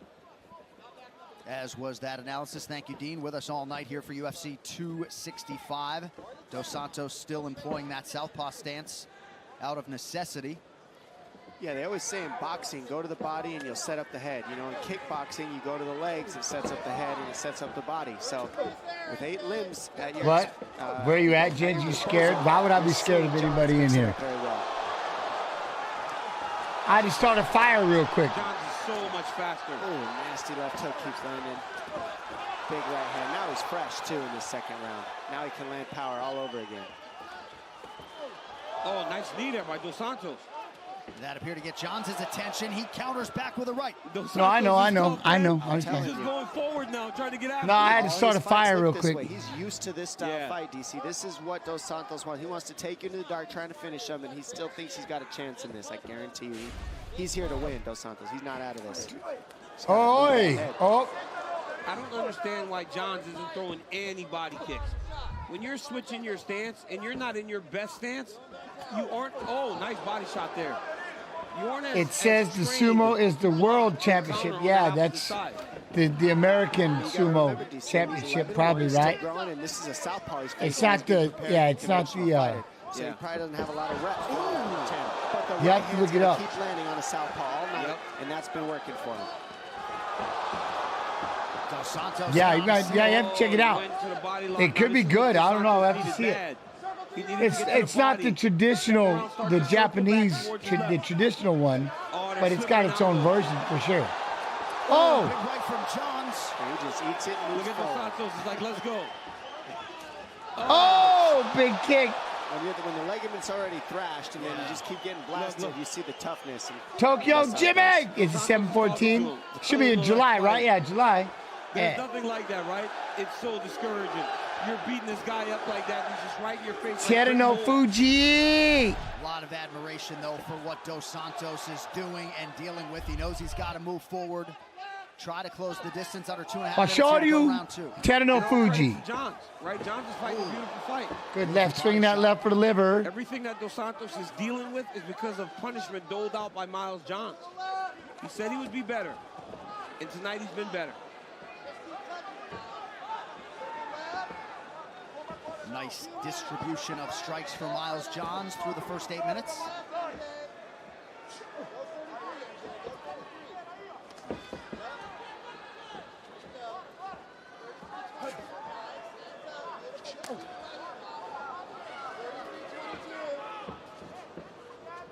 NASCAR at the Iowa Speedway this weekend. Ooh, is it? Major, Madden, and Mac.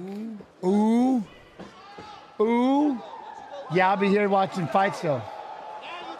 So what they're looking to do is pull Dos Santos. The problem is fatality. I got my fight list. I got to watch. I'm watching the list that was given to me. On Miles Johns' end, they wanted to circle left, which will pull Dos Santos into that big heavy right hand. Rips him with the right. Says, you know what, I'm not chasing you, man. No, Miles Johns can't play this game, though. He can't get discouraged. He cannot start fighting, and that's smart by Dos Santos, right? You start to fight a guy's ego. Whenever you can't match him on the skill, you start trying to challenge the ego, knowing these guys are fighters. They don't want to get challenged in that way. Right hand of Johns got through yet again, under a minute to go in the round. There's that head kick you were coming for, DC. Now I know why he isn't kicking. Look like my kicks. Well, you gotta remember, man, he's not facing the southpaw the whole camp, probably. He didn't train that kick. I got you. Yeah, they give me a list. Of that other leg of Dos Santos. But to watch along tomorrow, everybody join me tomorrow. What, 7 p.m. Eastern? Ooh, lead hook. That was a 3-2. Nice 3-2. Do it again. Kerry Hatley took a step closer after that connection from Johns. Desperation shot from Dos Santos. Letting that right hand is swinging. Johns trying to set up that big power. He's clipping him, but he can't keep it going. After he lands a big one, you got to keep the combination going and try to finish him because Dos Santos can take one punch, clearly.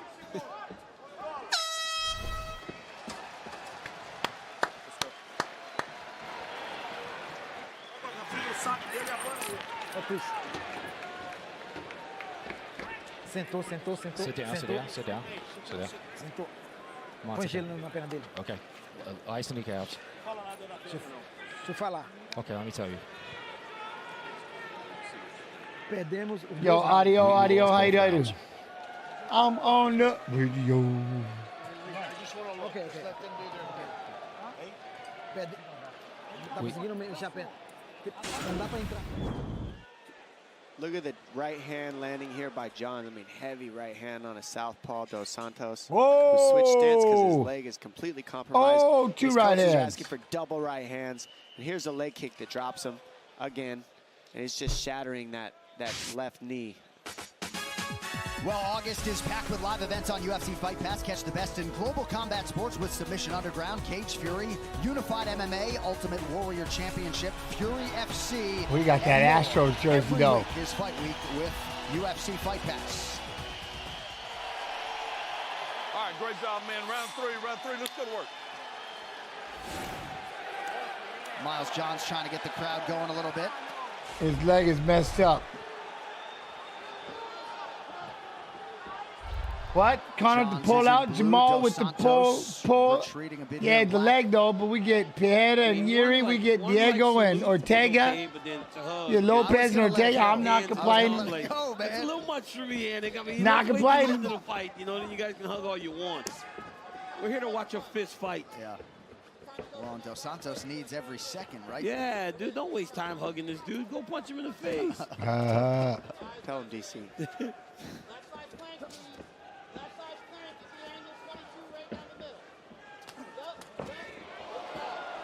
Yup, flungers. Oh, flungers. Flungers. Nice right hand there. Johns is a really good boxer, man. His hands are crisp. His guard's always high. He's real good with his feet, too, right? He's in and he's out. The one thing I wish I saw a little more from him is him just changing some angles. After his combination, get there. Now step off after he throws something. And left to the liver, though. Oh, the right hand landed again. Dos Santos has no legs. Right hand so he landed can't make that again. pivot, can't take those angles. Look at that. There it was. That was nasty. By the way, Cage Fury FC 132 is starting. Unified MMA is starting. You see that? Look, I've been good. Especially being... He hits a left to the liver and a right to the dome. Dos Santos has no legs, so he can't make that pivot, can't take those angles. Boom. Left to the liver. Boom. Rips it right upstairs. Beautiful.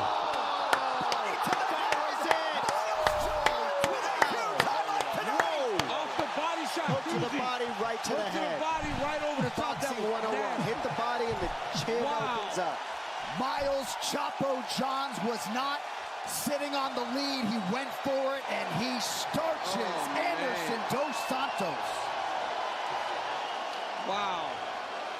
Born in Kansas, fights out of Fortis MMA in Dallas, Texas, and as if there wasn't enough talent in the top 20 or so in this bantamweight division, enter Miles Johns. Right here, Johns has been throwing to the body quite a bit here, but this time he turns, but notice how his body turns, Cruz. He digs, his body turns. That's him loading up the right hand. Look at that. Now the right hand is chambered. Look how loaded that was. See, that's how you throw it, right? You throw the left hand, turns the body. What does it do? It loads the right, come back over the top. It was perfect. Perfect. That's how you do it. You rip that lead and come back. Boom. Ripping that. Yeah, that was beautiful. Bang! Right over the top. He smashes Dos Santos. Does that hurt? To be honest, Fleshy River, probably not. My man probably didn't even see. Hold on. I can show you. It's chambered and then He didn't even see the right hand that hit him. He just getting woke up. He's going to have to get it explained to him. They're going to let him know what's happening. He's going to ask about 500 times what happened. And after about a couple of hours, he'll realize, they'll tell him, and then it'll start to sink in. Oh, okay. And then they'll show him. He's like, oh, damn. But he don't feel that right there. No, I don't feel anything. that's he him lost. loading up the right hand. Look at that. Now the right hand is chambered and then bang, right over the top. He smashes Dos Santos and shuts the lights out. What a performance by Miles John. That was beautiful.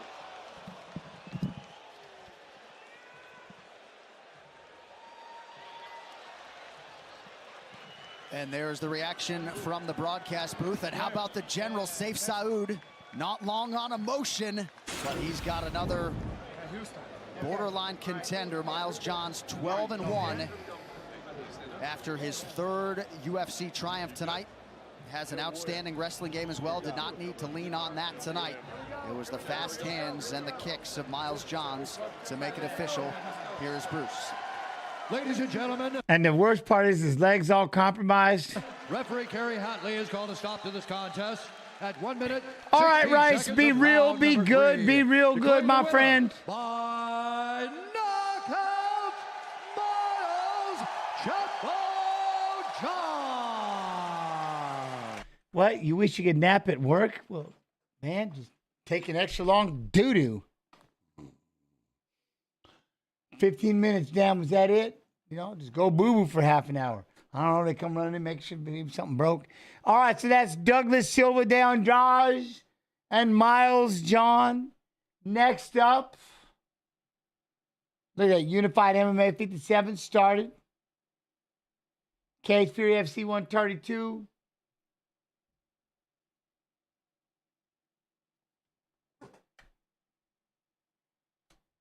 I mean, I'm talking out my hole because I'm like, it's public restroom. I don't use public. But I guess if it's at work, that's probably not considered public as public. So maybe, I mean, you have to, I guess. How do I want to do this? Top, bottom, bottom. Top, bottom, okay, that's how we're going to do this.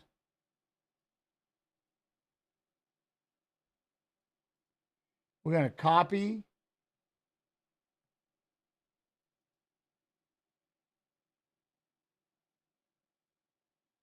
Yo, what up, Arrows? How you doing? How you doing? Paste. Out of Texas. Taira, as mentioned, 22 years old. Youngest fighter on the card today. Vergara's 31. Vergara missed the weight limit by 3 pounds, tipping the scales at 129 pounds. 2-inch edge in reach. Lies with the minus 260 favorite Taira. Here's Joe Martinez. I didn't. It's not the list that I got. No. In the UFC flyweight division. What I'm talking about tomorrow. That's not the list I got. Corner, a freestyle fighter standing 5 feet 6 inches tall. He weighed in over the flyweight limit. What? You think John McCarthy used to mess with? No, I thought John was just fine. John was just fine. And in 14 fights, holds a professional record of 10 victories, 3 defeats, and 1 draw. Fighting out of San Antonio, Texas, here is CJ Vergara. Oh. And across the octagon, his opponent fighting out of the red corner. This mixed martial artist is 5 feet 7 inches tall. He weighed in at the flyweight limit, 126 pounds, and in 11 fights, stands perfect with 11 victories and no defeats. Here's the undefeated flyweight out of Okinawa, Japan, Tatsuro Taira. And your referee in charge of the action, Kerry Hatley. Veteran Kerry Hatley making an appearance in Las Vegas at the Apex, as is Brooklyn Wren. CJ Vergara fought here on Dana White's Contender Series back in 2021. Got a win inside of a minute to earn himself a UFC contract. This is the first time he's back in the Apex since then, having fought in Houston and New York City his last 2. This fight is definitely going to be about distance here, I think, between these 2 guys. Vergara obviously going to want to close the distance. Use that jab as he did right there. Big power punches. And Taira just sits out. Long strikes. One of the things that Taira does well is he grabs up that clinch, and he uses that upper body over under really well to break the rhythm of shorter guys coming into the pocket. Nice left hook there. Nice level change. Good timing. Wow. Looked like that was going to be a big slam, but nice easy takedown for control, and he's inside mount right off the bat. And this is where we get to see, you know, Vergara hasn't spent a lot of time on his back so far, as we've seen, so we're going to see his skills at getting up from his back in the worst position possible. And this is a big read for all the people in the division to see, all right, if we get him to the worst place possible, you really can see the holes or the deficiencies in anybody's ground game when they're in these positions on top and bottom. So this is good to see both these guys, and everybody in the division can pay attention to these movements here. It's about the worst spot you can be in right now, just being smothered like that from side control. Yeah, I guess maybe not the worst, right? But mount, I guess, back being mounted, but from off here, the takedown. Yeah, you can really see, well, what are they going to go for? Are they going to put themselves in bad situations? Do they panic? Yeah, Vergara's not panicking. He's taking underhooks. He's getting his legs involved. He's making the right choices. Nice work there. Now he's got to watch his neck, though, Dom. Yeah, he's not creating too many openings right now by staying on his back and not just giving his back up. No, I'm looking at I'm looking at Fight Pass Facebook chat real quick. UFC experience, an unforgettable one. My bad. The official VIP experience. I was making you all just watch my facial expressions. Seating, VIP access to weigh-ins, exclusive pre-fight hospitality. But I don't know where it went, so now I quit. More. UFC 281 VIP package is still available at UFCVIP.com. I don't know where I went. So I'm just gonna go this way. There, I found it. Yo, Jay Smith, TY, when is that? For Taira, just when is Father's back Day? in side mount again. I mean, Vergara really wants to use that right underhook that he's got to get to his left hip and start getting underneath the chest of Taira here, so he can see how he's overhooking that other arm. That's what's actually holding him down right now if you're Vergara. Taira slides that knee right across in the mountain. Nice job from Vergara. Nice explosion. Just to get out of the mount.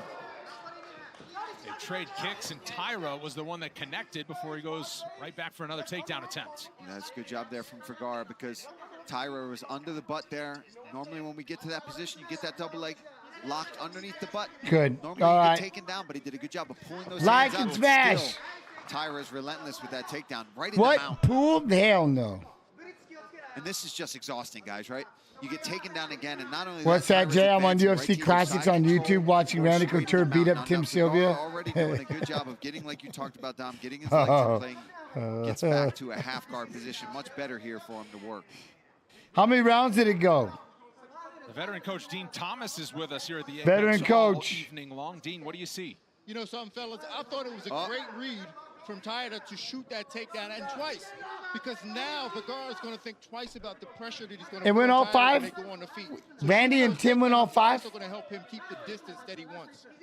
Yeah, certainly. Double Vergara nine, is a how you do, fighter that double likes nine? to move forward, and that's what led to the takedown for Taira early on. Final minute of round number one, dominated by the fighter from Japan. And that'll lead to, like Dean's talking about now, if they get to this second round, Taira can start working on his feet much more, because any time that Vergara is going to try to rush to close the distance, being that shorter Elbow, fighter, like elbow, you said, he's gonna worry about smash. the threat of the takedown. Oh, Good he work got an here arm from toe. He Vergara. snatched it up Head quick. Okay, hold up. Hold up. The distance, being that shorter fighter, like you said, he's going to work. Bam, he just said mine. He just grabbed that arm triangle quick. Boom, mine. That was nice. Very nice. Good work here from Vergara. He got head arm. He doesn't have the angle he wants here. Vergara would want to take his head to the other side of that elbow of Taira to really sink this in. He's a little high on the arm triangle in order to latch it in. But he he's is showing he can controlling. hang with him down here. Knee on belly's just putting that pressure on him. Nice knees to the rib gates there. Very creative from Vergara. Oh. Taira trying to stay guarded as he returns to his feet and fires combinations of his own. Second round coming.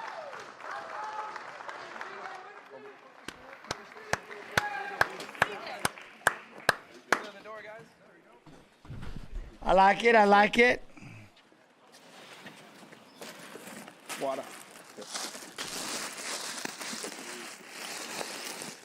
Water. Don't get overzealous. That's how you just Mr. Sprat. Getting the doubles and the attacks on your lower body. All right. Water. Measured pace. 熱くなりすぎない。しっかり距離取れば大丈夫。相手だいぶ削れてた。ワンフーでもだいぶ It was almost 10-8 all 5 rounds for Randy. Damn. Damn. OK OK Damn. 丁寧にテイクダウンしろ。お前が削るんだ。丁寧にテイクダウンしろ。よし、あと10分やるぞ。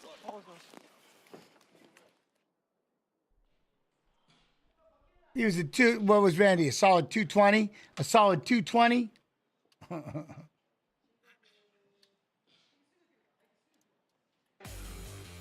Get 15% off your online order at UFCstore.com for the next 24 hours only. Scan that QR code on your screen right now. Unanimous 5 rounds. All right. UFC FN at checkout. Some exclusions apply. Check out our latest arrivals and fan favorites at UFCstore.com. Heavy leg kick for Do you Taira think to Perry open gets to round Jake 2. Paul with Sits boxing down gloves? Vergara Ooh, I hope momentarily. so. Might as well. It's another great way Find to stop out. that forward pressure. Vergara start attacking that lead leg, especially the calf. Oh, there you go. Hopping in, counter almost left got hook there cracked for with the pop in the head. Apologies for the overreaction. I think it was the hair of Taira that just kind of flops up there every time it gets. It doesn't necessarily hurt him. Watch Vergara's calf. He's already switching stance. I think that hurt him, those 2 big shots. Hey, rear uppercut, lead hook. Oh, high kick to the head. Nice, Taira. You know what? Oh, we're going to Taira's go thrown from a that distance kick on a that few single. times. He doesn't switch into it. He just picks it up and throws that up. And look out for that right knee as well. He's got to be careful, though, throwing a lot of these shots from distance where he's not even getting a hold of Vergara. That can drain a lot of energy. I think the real read on that for the rest of the division Matt is Hughes that he and really Rich wants that Franklin. takedown. Oi. You got to kind of get the respect and get the striking rhythm going before you start forcing the shots.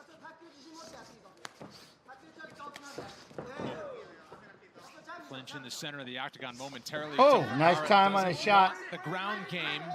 Done a good Single job leg, of keeping single his leg, feet single through round leg. 2 so far. But this is what Taira does so well. Taking it He back. sneaks around to the back, Hey. chips out one of your base legs, and now he's got full body triangle wrapped around Vergara with a lot of time left in this second round.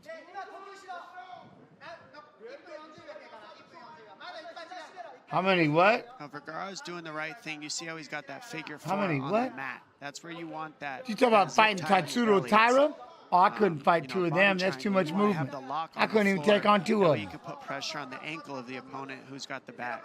So Crazy Vergara's doing time. the right thing here, fighting the hands. Now let's see, and we just Oh, saw what's that, Taira Cool make Breeze? the You're starting back to That's the jiu-jitsu consummate tomorrow after a couple adjustment years? for the There you bottom go. man. You have to, right when they go to switch their feet, you have to try to escape then. And that's what's so frustrating about this body lock position. It sucks. It does, right? I mean, it just Yeah, I sucks. always like, Rich Franklin, he all right. He all Anybody right. at home that's never been put in a body triangle, easy way to understand how it feels. Have somebody in your household that's slightly heavier than you sit on your stomach, and that's pretty much what it feels like. I'm glad you added to the analysis of it sucks, Paul, but that's why we love it. In case I was not clear enough, Brendan. Yo, I'm good. I'm good. Baptized. He's Baptized. getting under the chin here. He's getting under the chin. He's got No the chin in complaints. there, but Damn, he I'm can at a still- 57 yeah, resting. choke with the chin. 57 You see resting Damian heart Maia, rate. Like break a jaw, like almost break a jaw with this position. So it takes a certain. Okay, what? So you know what, Jens? He was 222 pounds and 43 years old. Tim Silva was almost 300, 6'8", 30 years old. 2-time heavyweight champ till Randy came in there. Truth. Even though it was, well, because what? Breathing or having pressure He on that lost jaw, it he to knows if Arlovsky, he then he control at least one took it hand back from of Arlovsky? Taira, Is he that what can happened? Stay in this fight, but that body triangle and having somebody I try mean, to who did he pressure fight? you with a choke is just. He won it. He beat Rico, Like I said, it sucks. and then he fought Gan McGee, Taira let go of the neck momentarily, thought about the left arm, now he's back to it. and then he fought Full round of Arlovsky. ground control time Then he here. fought Arlovsky Just under a again. minute and a half to go in round 2. Did he fight Arlovsky a third time? And then he fought Randy. Oh, man, every time it gets I- a little bit closer, you see Taira's trying to get that hand snuck behind the head. What of up, Vergara. Jessup? This Do you way, think when he Max reaches back, beats Ilya? I'm not gonna. find that You hand know that he what? needs. I'm not gonna say he's not. I'm not gonna say no. If that's who he fights, I'm definitely not gonna say no. I think Max can do anything he wants to. Hey, JP, my first sport was boxing. Yeah, you go when I was a kid. Then moved to Muay Thai. Damn, there you are. But I think boxing is very important, fundamental base for MMA. Yes, it is. Of course it Able is. to nearly return to his feet. So is Muay Thai when it comes to the kicks. That was sick. That was sick. Do this to Peter Young. Boom. Stepped around. That way. Nice armbar transition. Vergara able to nearly return to his feet. Can he get What? Is there any fights tomorrow? Yeah, we're watching fights of fighters who are fighting. Watching fights of fighters who are fighting in tomorrow's fights. Nice armbar. What? Who am I? Where am I streaming to? Taira Yeah, is Orlovsky's going to be on that 30? Yeah, he's on that card coming up. Fight Pass, UFC Fight Pass, YouTube, and UFC Fight Pass Facebook are the other two chats. That's his. Well, I don't see the Facebook chat. Facebook hates me, but Baba Yaga with 11 months, love and appreciation. So we see here he gets the single leg. Vergara doing the right thing, stuff in the head, but he goes behind, takes the back, goes straight to his signature, hook the leg and trip. He's done this to most of his opponents. He's very good once he gets to that clinch position, but he does a great job with the back. He has the body triangle and then transitions beautifully to this armbar. This is not an easy finish. Very nice, though. Very nice. Straight out, and that allows him to straighten that arm out. Love it.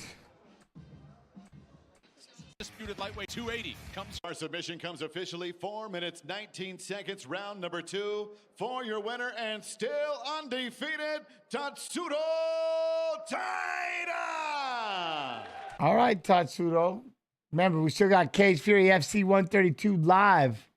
And then we got Unified MMA 57 live on Fight Pass. Did you know this? My first fight with BJ Penn was the first time ever that it wasn't a heavyweight or a 205. First ever non to be the headliner of a pay-per-view. Pioneer shit, man. Pioneer shit. First ever. 155 pounds. Boom. Taking front stage.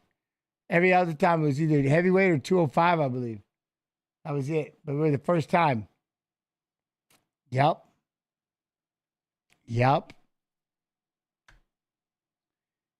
It's that pioneering stuff. All right, now his opponent. Copy. Pasta.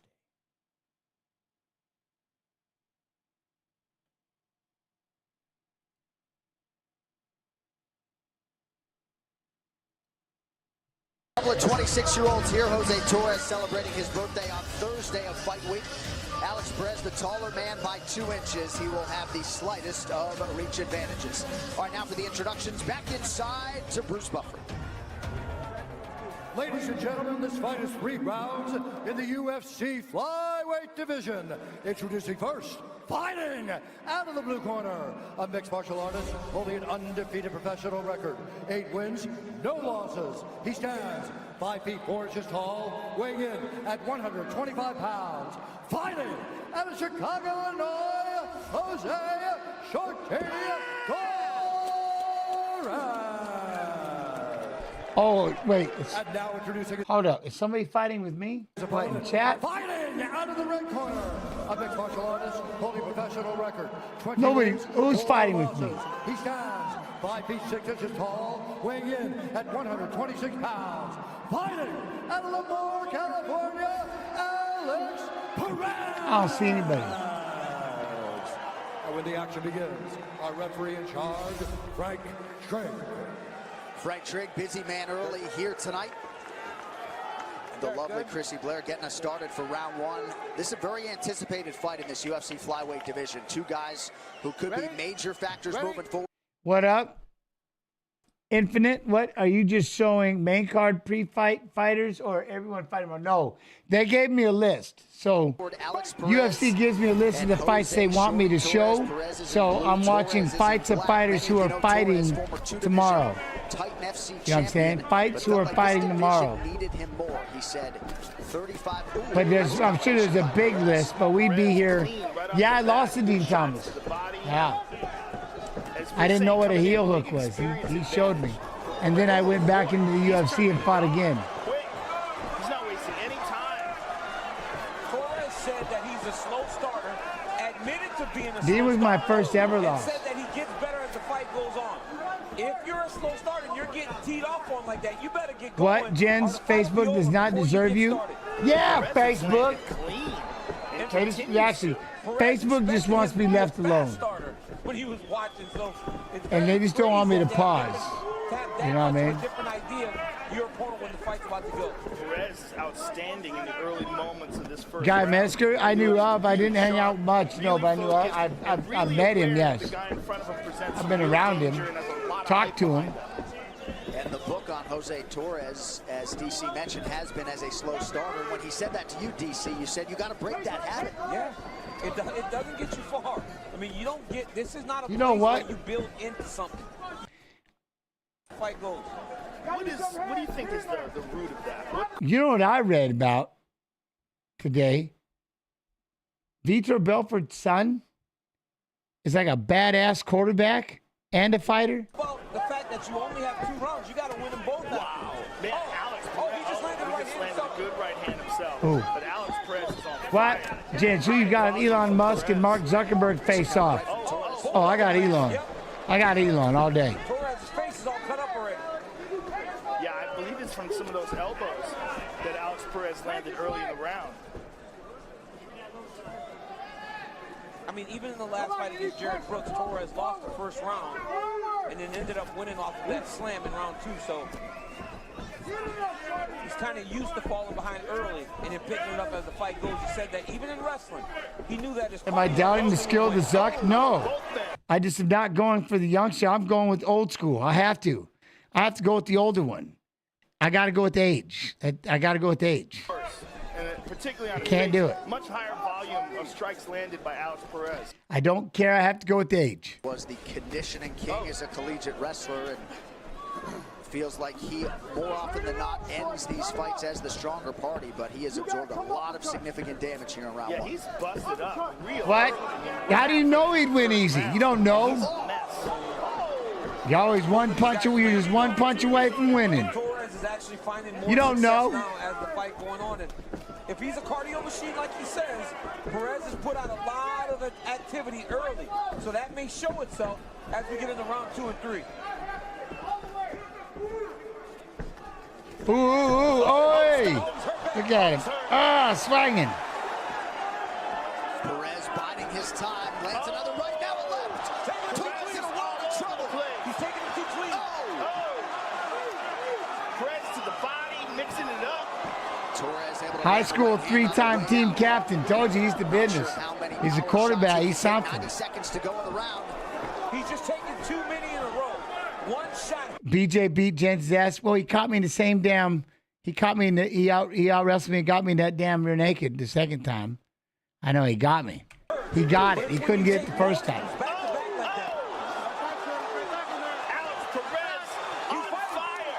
Alex Perez on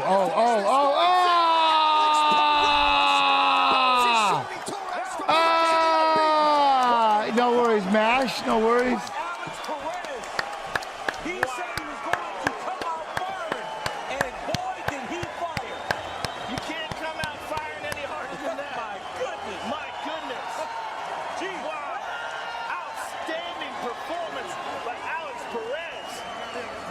AK Snoo is pumped up in that blue shirt. AK Snoo did a dance. Look at AK Snoo right there in the blue shirt. But Alex Perez, right out of the gate, landed clean and sharp and took out a real prospect in Jose Torres. Darren Moore, what? And his older brother. Next fight, we're going to go back and watch another Tatsuro Taira fight. And then we're going to come back and watch another Alex Perez fight. There's a Coppin or a number next to his name next week. Speaking of a number, look at the number of strikes landed. DC just pointed this out. 104 strikes landed in the first round. He came out guns blazing with extremely high volume and high accuracy as well. Just a tremendous performance by Alex Perez. Just hitting every strike just too much, too much. And then finding the kill shot, finding the shot that put Torres down to end the fight. Unbelievable performance by Alex Perez. Stop to this contest at 3 minutes, 36 seconds of the very first round. Declaring the winner by knockout, Alex Perez.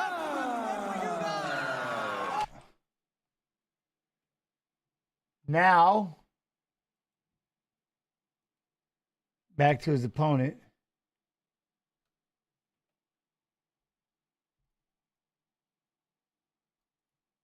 Copy, paste,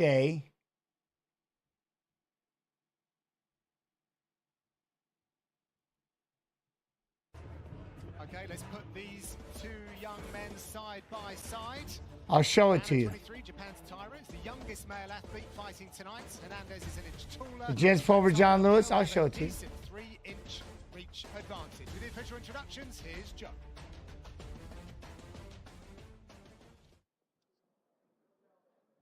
And all fight fans, we are set to go with the next fight tonight. 3 rounds, this in the UFC flyweight division. Introducing to you first, fighting out of the blue corner, a freestyle fighter standing 5 feet 8 inches tall, weighing in officially 125 pounds in 11 fights. His record stands at 9 victories with 2 defeats. Fighting out of Chicago, Illinois. Ooh, Chi-Town, Chi-Town.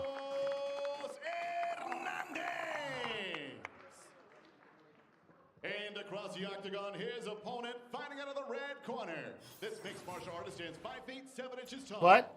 I don't control this stream though. I'm not Biden. That's the thing. I have a list.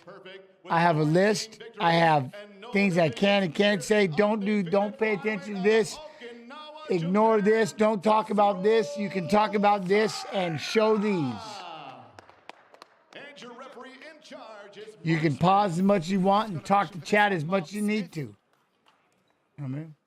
So Carlos Hernandez said he thinks this might be a grappler versus striker pairing, but he's willing to go anywhere, looking to nullify the takedowns of Taira early. But he is looking for a finish tonight. So he's going to keep attacking Hernandez. What? Will Conor ever fight again, in your opinion? I don't think so. Maybe box. I don't know if you'll see him. I don't know if he'll be MMA. Well, I don't know. He may fight in the next one. I don't know. He does have a very good calf kick, too, that he utilizes.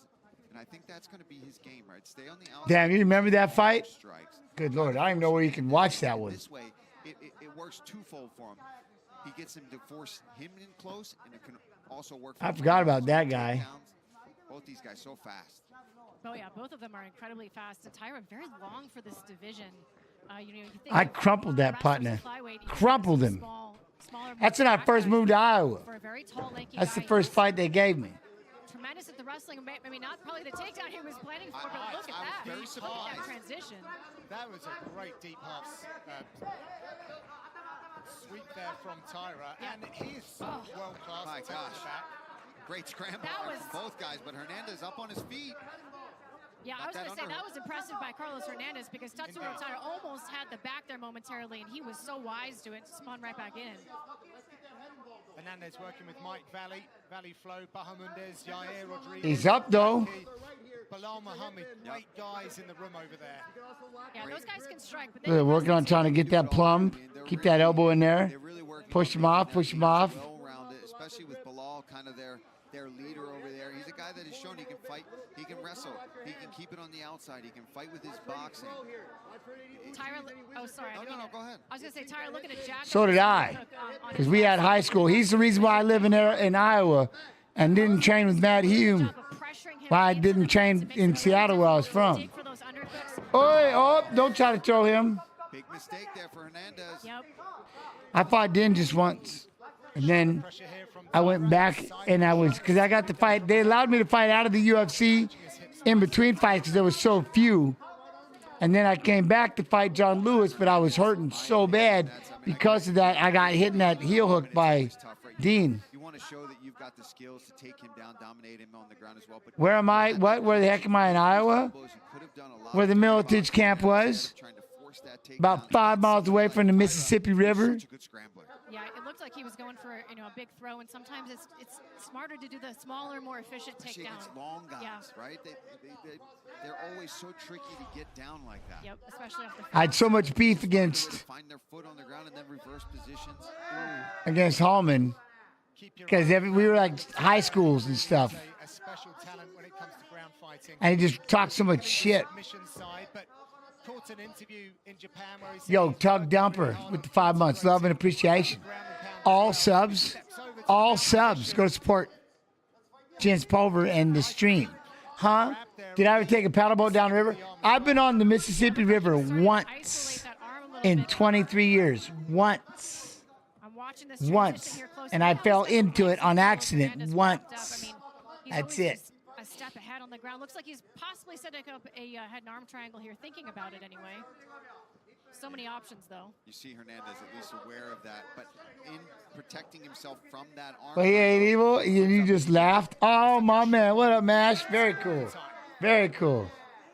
And now some good ground and pound here on display from Taira. And that forces more openings, right? I mean, he almost has the back here now. And he's got Oh, the hips elevated as well. hold on those hands.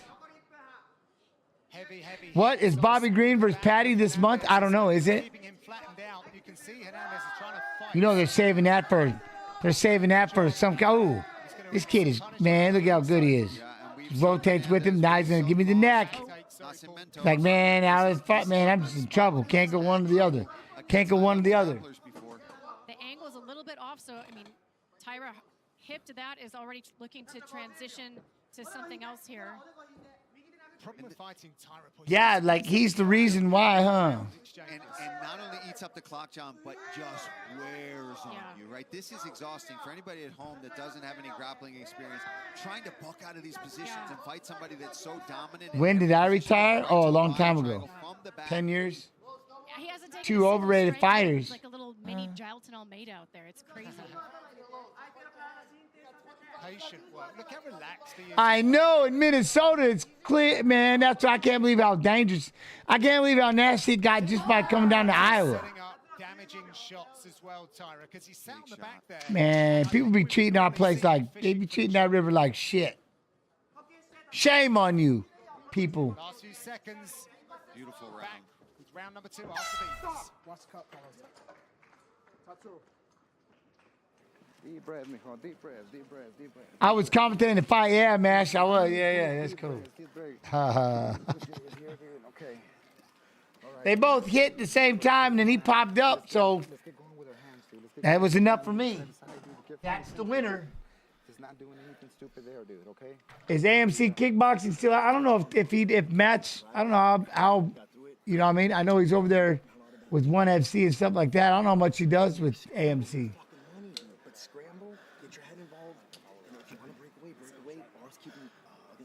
What do you got? Yeah. Who you got? What? McGregor versus Chandler if they fought? I'm going McGregor. I'm going with McGregor.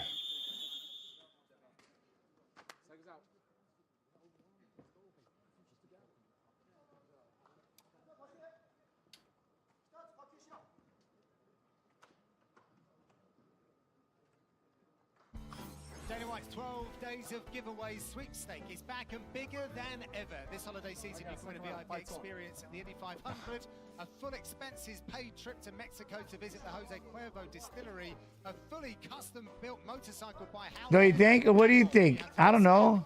Hard and fast. I mean, I want to see McGregor spin off that kick. I don't know if it'll happen, but you know. Just thinking that I might just enter that myself. Here's Taira going to these calf kicks. Yo, what up? I'm not biting. I'm a new fan. There you go. Chance here. He's got great boxing. He made a mistake in the first round. He paid severely for it, but he did survive it. Now he's got to try to do something to get the respect back from Taira and hurt. Michigan surpasses California as the top cannabis. Oh, big shot. Damn. Oh, damn. Hold up. Damn. He's got to try to do something to get Yeah. the respect back from Taira. Feint. Pow. Just hit the shit out of him with that right hand. Oh, that hurt. Oh, that hurt. Oh, he's hurt bad. Now he's still hurt. He's trying. He's not getting up from there. Go ahead. Go ahead. Go ahead. Go ahead. He let go of the leg. Now he's done. He's done. Damn, that boy's sick. Knockout for Tatsuro Taira. It is not one threat, a double threat, triple threat for the Japanese fighter. Look at the damage. Yeah, Tatsuro Taira, not just a grappler he showed tonight. I mean, he's got the hands as well. This man is a factor in this division. I like Tatsuro. 100%. Tatsuro Taira, let's go. Now with a knockout on his record. Let's take a look here. Look at this right hand. Boom, right down the middle. Staggers Hernandez, follows up with a beautiful combination. And then on the ground, I love that he ended up finding Boom, big right hand. Needs a left hook for it, but He tried to throw another one. Then he hits the left again and the right. Nice. Now the full story. Time to make Chris Weidman the return. The return.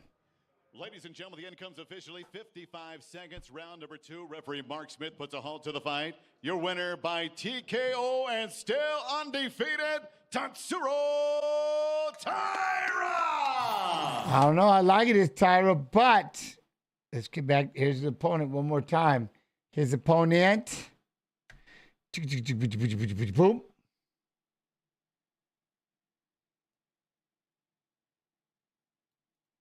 Copy. Paste. The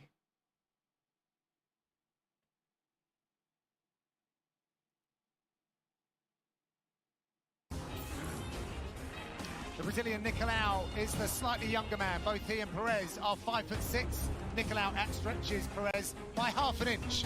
To stir us up for this main event, here is Joe Martinez.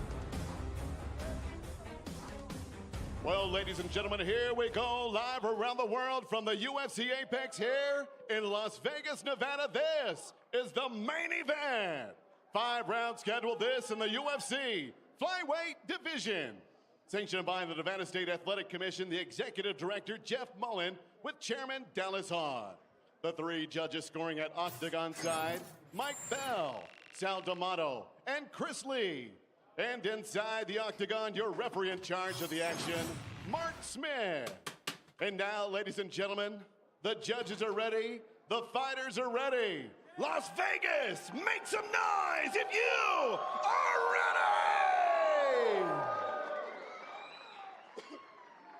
ready! Introducing you first, fighting out of the blue corner, a freestyle fighter standing 5 feet 6 inches tall, weighing in 126 pounds. Mighty Mouse is pretty, in man. 32 He's fights. sick. His record stands at 24 victories with 8 defeats. He is He's the pretty UFC's all right. number 8 ranked flyweight contender. Pretty of the badass world. is what he From is. Lemoore, California, Perez, Alex Perez.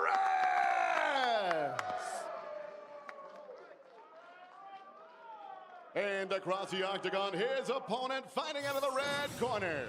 His background, Brazilian Jiu-Jitsu and boxing.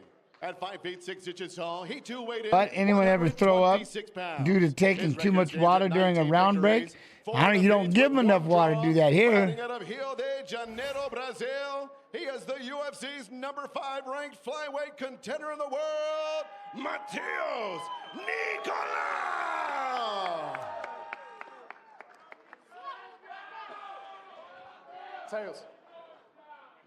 Teos. All right, gentlemen, you got your instructions earlier. I want you to protect yourself at all times. Obey my commands. Would you like to touch gloves? Good luck.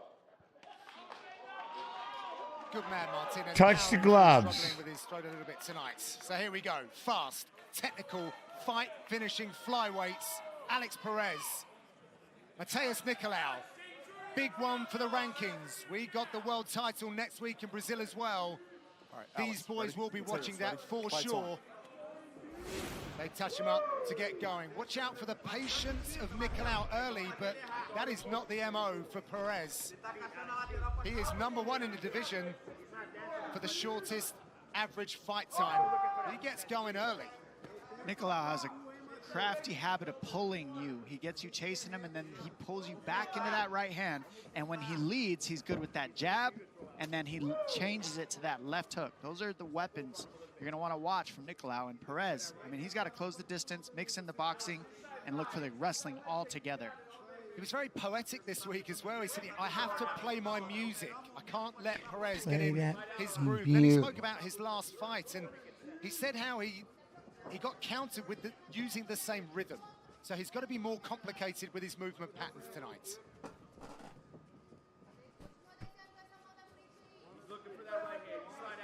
Nicolau looking to snake charm Perez.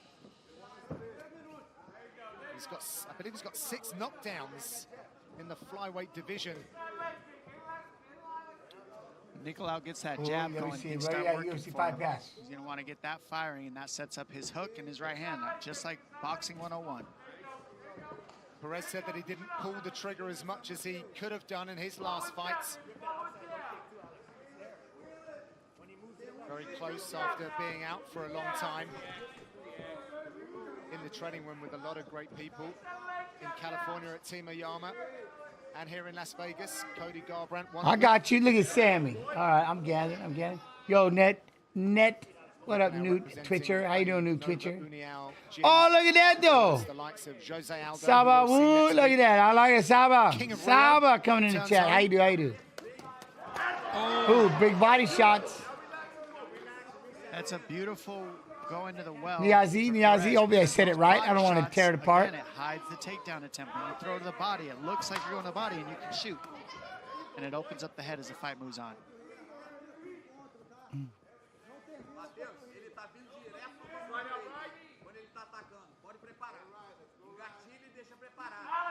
Look at that. I like that, dog. I'm checking it out now. That's a chip right there. Perez looking to set up that body shot. We have not seen a lot of body work out of anybody in any of these fights tonight. And you're seeing Perez go to the body right off the bat early. Hopefully, I don't want to tell them too bad. Sabaun,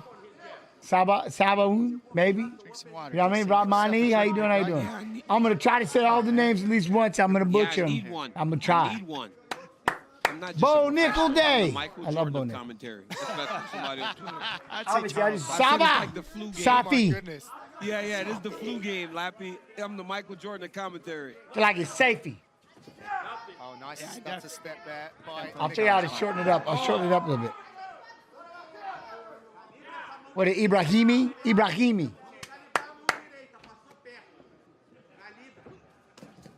Here comes Perez. Saber, what? Who's ready for Perez versus Taira? I am. He does that constantly. Who you got? He always mixes up the target. Starting to go to the head now. Started to the body, and then the end of that combination, he went to an uppercut to the head.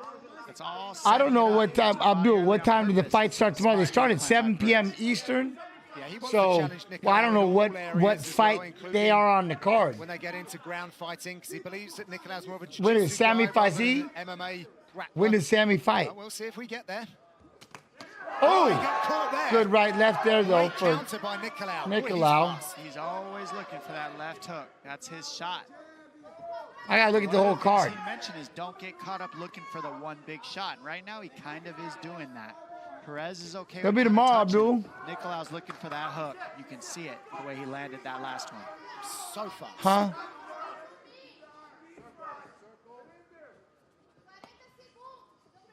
Yeah, tomorrow. Tomorrow will be, the fights will start. I'll be here doing the watch song from the very beginning. So, from the first fight, y'all join. Nicolau did say he's got 25 minutes to work tonight, and he is someone that's known for exerting some patience on fight nights.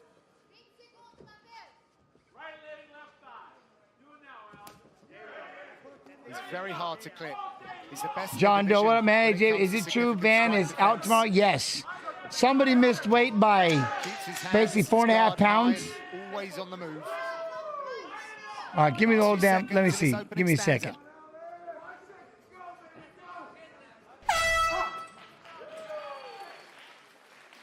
Yeah, I don't think he'll use it though. What is this? What is it? 93? You're doing good. So what? You figured out. You can see his stuff, right? And I think you're a lot quicker than he thought you were. So he's getting kind of confused a little bit. Relax. Don't be patient. That leg kick is in play the whole time. He's gonna. Every time you come this way, you can see him load this thing. So just know what this is doing. You're doing great with that double jab, but sometimes finish on the leg. Body shot was beautiful, right?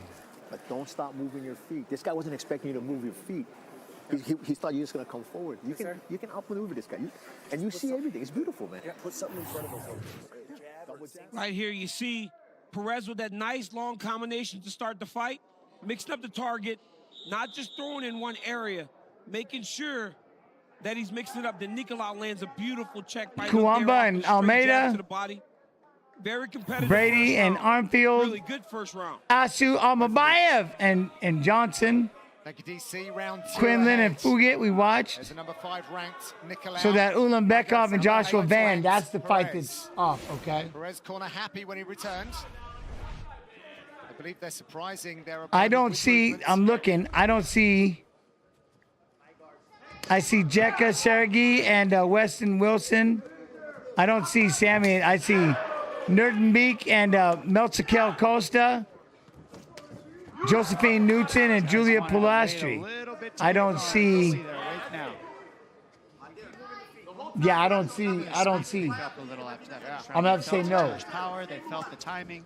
Here they go. This guy's on. All right, Jay, be good. Be good. I don't think there's no Sammy that I see fighting. That's some good leg kicks from Perez.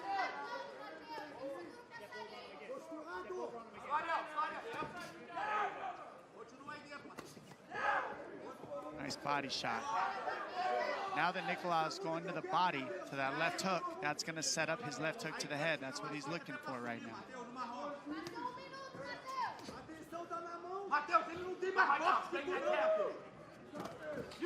Ooh. Perez really attacking the armory of Nicolau.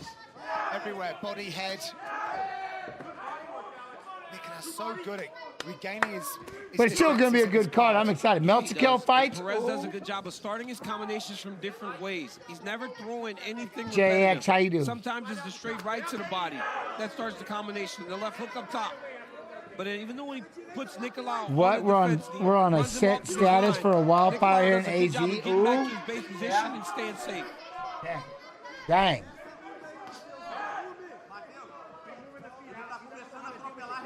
My boy said been sharing his Jennifer is a girl's name. They're gotten so rude. They spend way too much time at this. Last. Oh, that is always very rough. Went underneath it, connected with his own. Trying to teach him. Wait. But Forrester, Yam Forrester, who the... My name ain't Jennifer. Now has Perez. Oh! Boom. Got the job done. Stop. That was sick. He's got that target going now has Perez. Boom. Cracked it with that right. Cracked with that War X. I did War. That was a shot. Was unbelievable. That's all he needed. My third middle name is Jennifer, right? I'm close to a title shot, and that's how you get close to it. You knock out a contender that's in the top 5. Alex Perez cracked the code. And he knocks Maddie and out. Daddy, you missed it.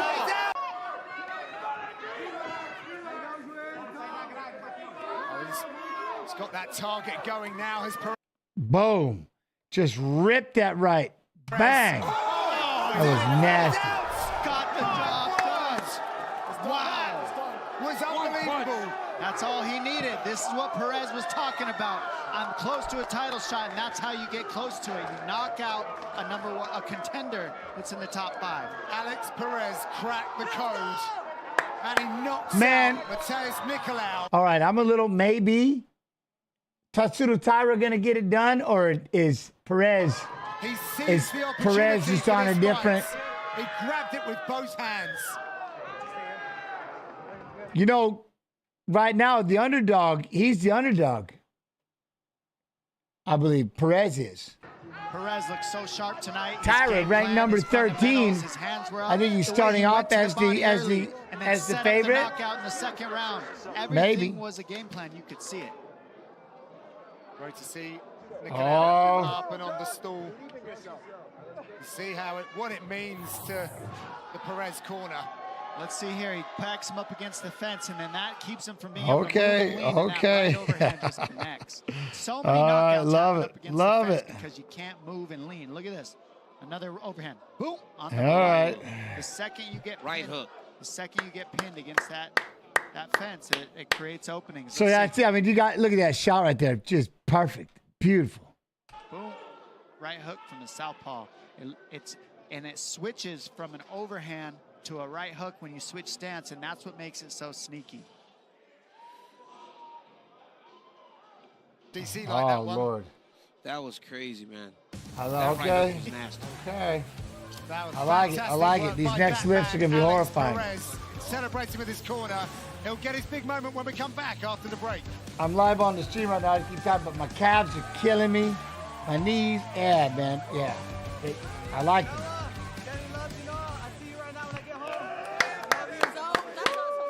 There was. Listen wherever you get. 2 minutes, 16. Every Monday and Thursday, don't miss it. For the final time tonight, here's Joe Martinez. What, Abner? When I started doing these? Ooh, it's been about 4 or 5 years ago. I've been doing them on the UFC Twitch stream. I started doing the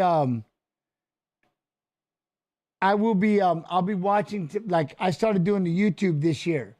So that's taking that one on, and Fight Pass a lot more on the Facebook. It's a little bit just dependent before, but there was a lot of Twitch for the first couple of years. So now, like I said, so it's Twitch, UFC Fight Pass YouTube, and Fight Pass Facebook. Ladies and gentlemen, the end comes officially. 2 minutes, 16 seconds, round number 2. We have your winner by way of knockout, Alex Perez. Yeah, show love to the YouTube. Show love to the YouTube. Make sure we hit that like button. Like button. Like button. Oh, wait, let me go back real quick. Hold up real fast. We've got 2 live shows going on right now. Unified MMA 57, Cage Fury FC 32. It should be starting right now. And then there's still going to be a Unified MMA 58. So 3 live events going on here still tonight on Fight Pass. Tomorrow, Polaris 28. And then Fury FC 92 on Sunday. So just under $10 a month. Fight Pass, the greatest library of fights. That's where we watch all of our fights at all times. But you got all these live events going on as well. You know what I'm saying? Appreciate y'all. All right, so we'll be back tomorrow. And this cut is driving me crazy. Dang it. But tomorrow, we'll be back for the watch along. I think it says 7. I'll be here for from the first fight on, hanging out with all of you. So as always, make sure you drop in, chat it up. I got to have someone to hang out with. You know what I'm saying? Love and appreciation as always. But our time has come. Where did it go? Is AK still in here? It's always fast when you want it slow. Hold on. Let me see something really quick. I don't think they are in here. Oh, okay. Did you want to raid something or whatever? Okay. Now, love and appreciation. All right. Our time has come. Where did it go? It's always fast when you want it slow. We had some fun, just you and I, but now I must wave bye-bye. We played some games. We sang a song. I'm sorry, so sad you can't come along, but you can come back tomorrow. We got a watch along. I need all of you. All right? Come back tomorrow for the watch along. You know what I'm saying? Yo, I appreciate you, man. Yo, what up, Forrester? Best mule. Man, I appreciate you. What? You named one of my best mules after me? I'm humbled. TY. A mule named Little Evil? That would be sick. You know what I mean? That'd be sick. You know what I'm saying? All right, man. Love and appreciation as always. Y'all be real. Y'all be good. Y'all be real good. I'll see you tomorrow, okay? Wait, what the heck is this? Oh, man. Who farted? Huh?